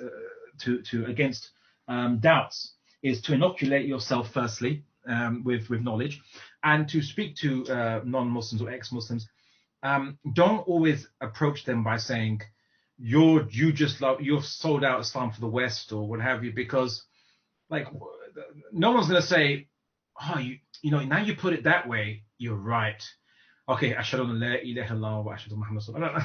Is that going to happen? It's not going to happen like that, right? That's not it's like saying to someone who's jahil that you're jahil. They're not going to say, oh, well, you're right, you've got a point there. They're not going to say that, right? They're going to think you're arrogant, or they're going to think that you're just insulting them. You're going to be being defensive. No. All you can do is you do the same to them as you would with non-Muslims. You draw the straight line next to the crooked, right? You make clear to them, okay, look, what is your issues? Is it a personal problem, or a family problem, a social problem? Maybe we can resolve that. What is causing you to have these problems emotionally, or is it just an intellectual problem? So are you just having something that's perplexing you and having doubts? And you need to learn yourself. You need to challenge your own assumptions as well.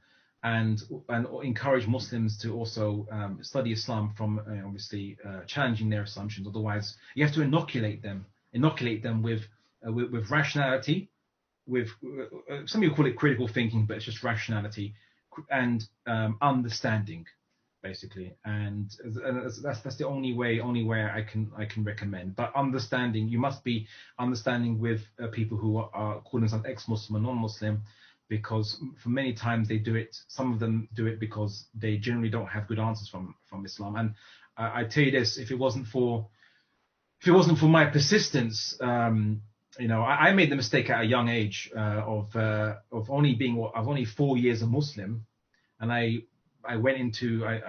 fell into perhaps Speaker's Corner in London, where you had all kinds of not ex-Muslims, anti-Islam Christians, these really rabid evangelicals who were the predecessors of these guys you might see on YouTube, and they were saying similar stuff you never even heard of. There was someone had this they wrote articles saying 1,001 mistakes in the Quran. I was like, 1,001 mistakes in the Quran? What? I wasted a lot of paper. I printed out all of it. This is back in the day, in the 90s, yeah. So it was the era of printing stuff out, and I started to go through it, and even with my little knowledge, I saw mistakes or problems in this so-called article saying there was mistakes in the Quran, even with my limited knowledge. But I fell into the deep end of people, which I would recommend Muslims do not fall into the deep end with if you're prone to having doubts. But it sharpened me because I started to ask questions and I started to investigate. But I would say that you need to investigate and ask the questions from right now, because it will only help you and improve your understanding and improve you as a Muslim, and allow you to actually better understand how to apply Islam in the world. That's a general answer, but basically, don't react emotionally to ex-Muslims or and so on, or non-Muslims generally. But try to calmly ask them intellectually what their issues are, and if it's a nafsi issue, if it's an issue that they let's say maybe a woman was married to an abusive husband, the husband tried to claim that he was Islam permits him to be a bad husband, which it doesn't. Then explain to her how that it wasn't Islam that made him do that, right? And it was wrong, and so on and so forth. That's how you need to approach, right? No one has ever benefited by aggressive responses to people, and many of them come back to Islam with further research and thinking. Of course, there are people who left Islam for other reasons, that it's just they've chosen willfully to disregard any possibility of there being a creator, because they just don't they want to enjoy themselves with short-term material pleasures. And these people are the true rejectors, and of course you can't do anything for them.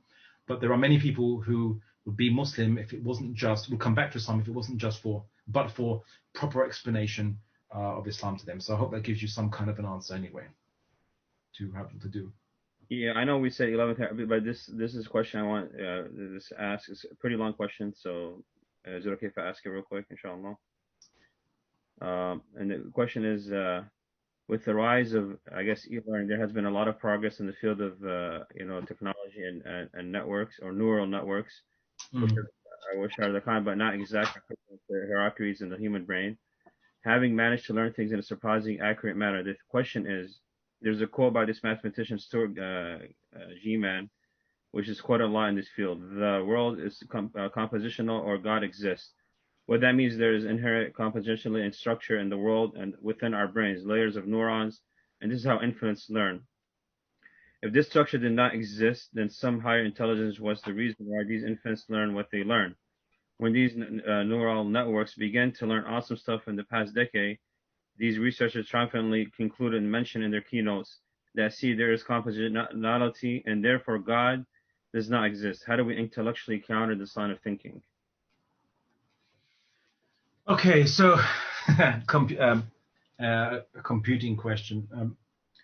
Many people are confused by the terms artificial intelligence because they don't know what it means. Certainly, they don't know what the word intelligence means. Not in a derogatory way, but I mean literally, definitionally. Most people who speak English will probably not be able to define intelligence as a word generally.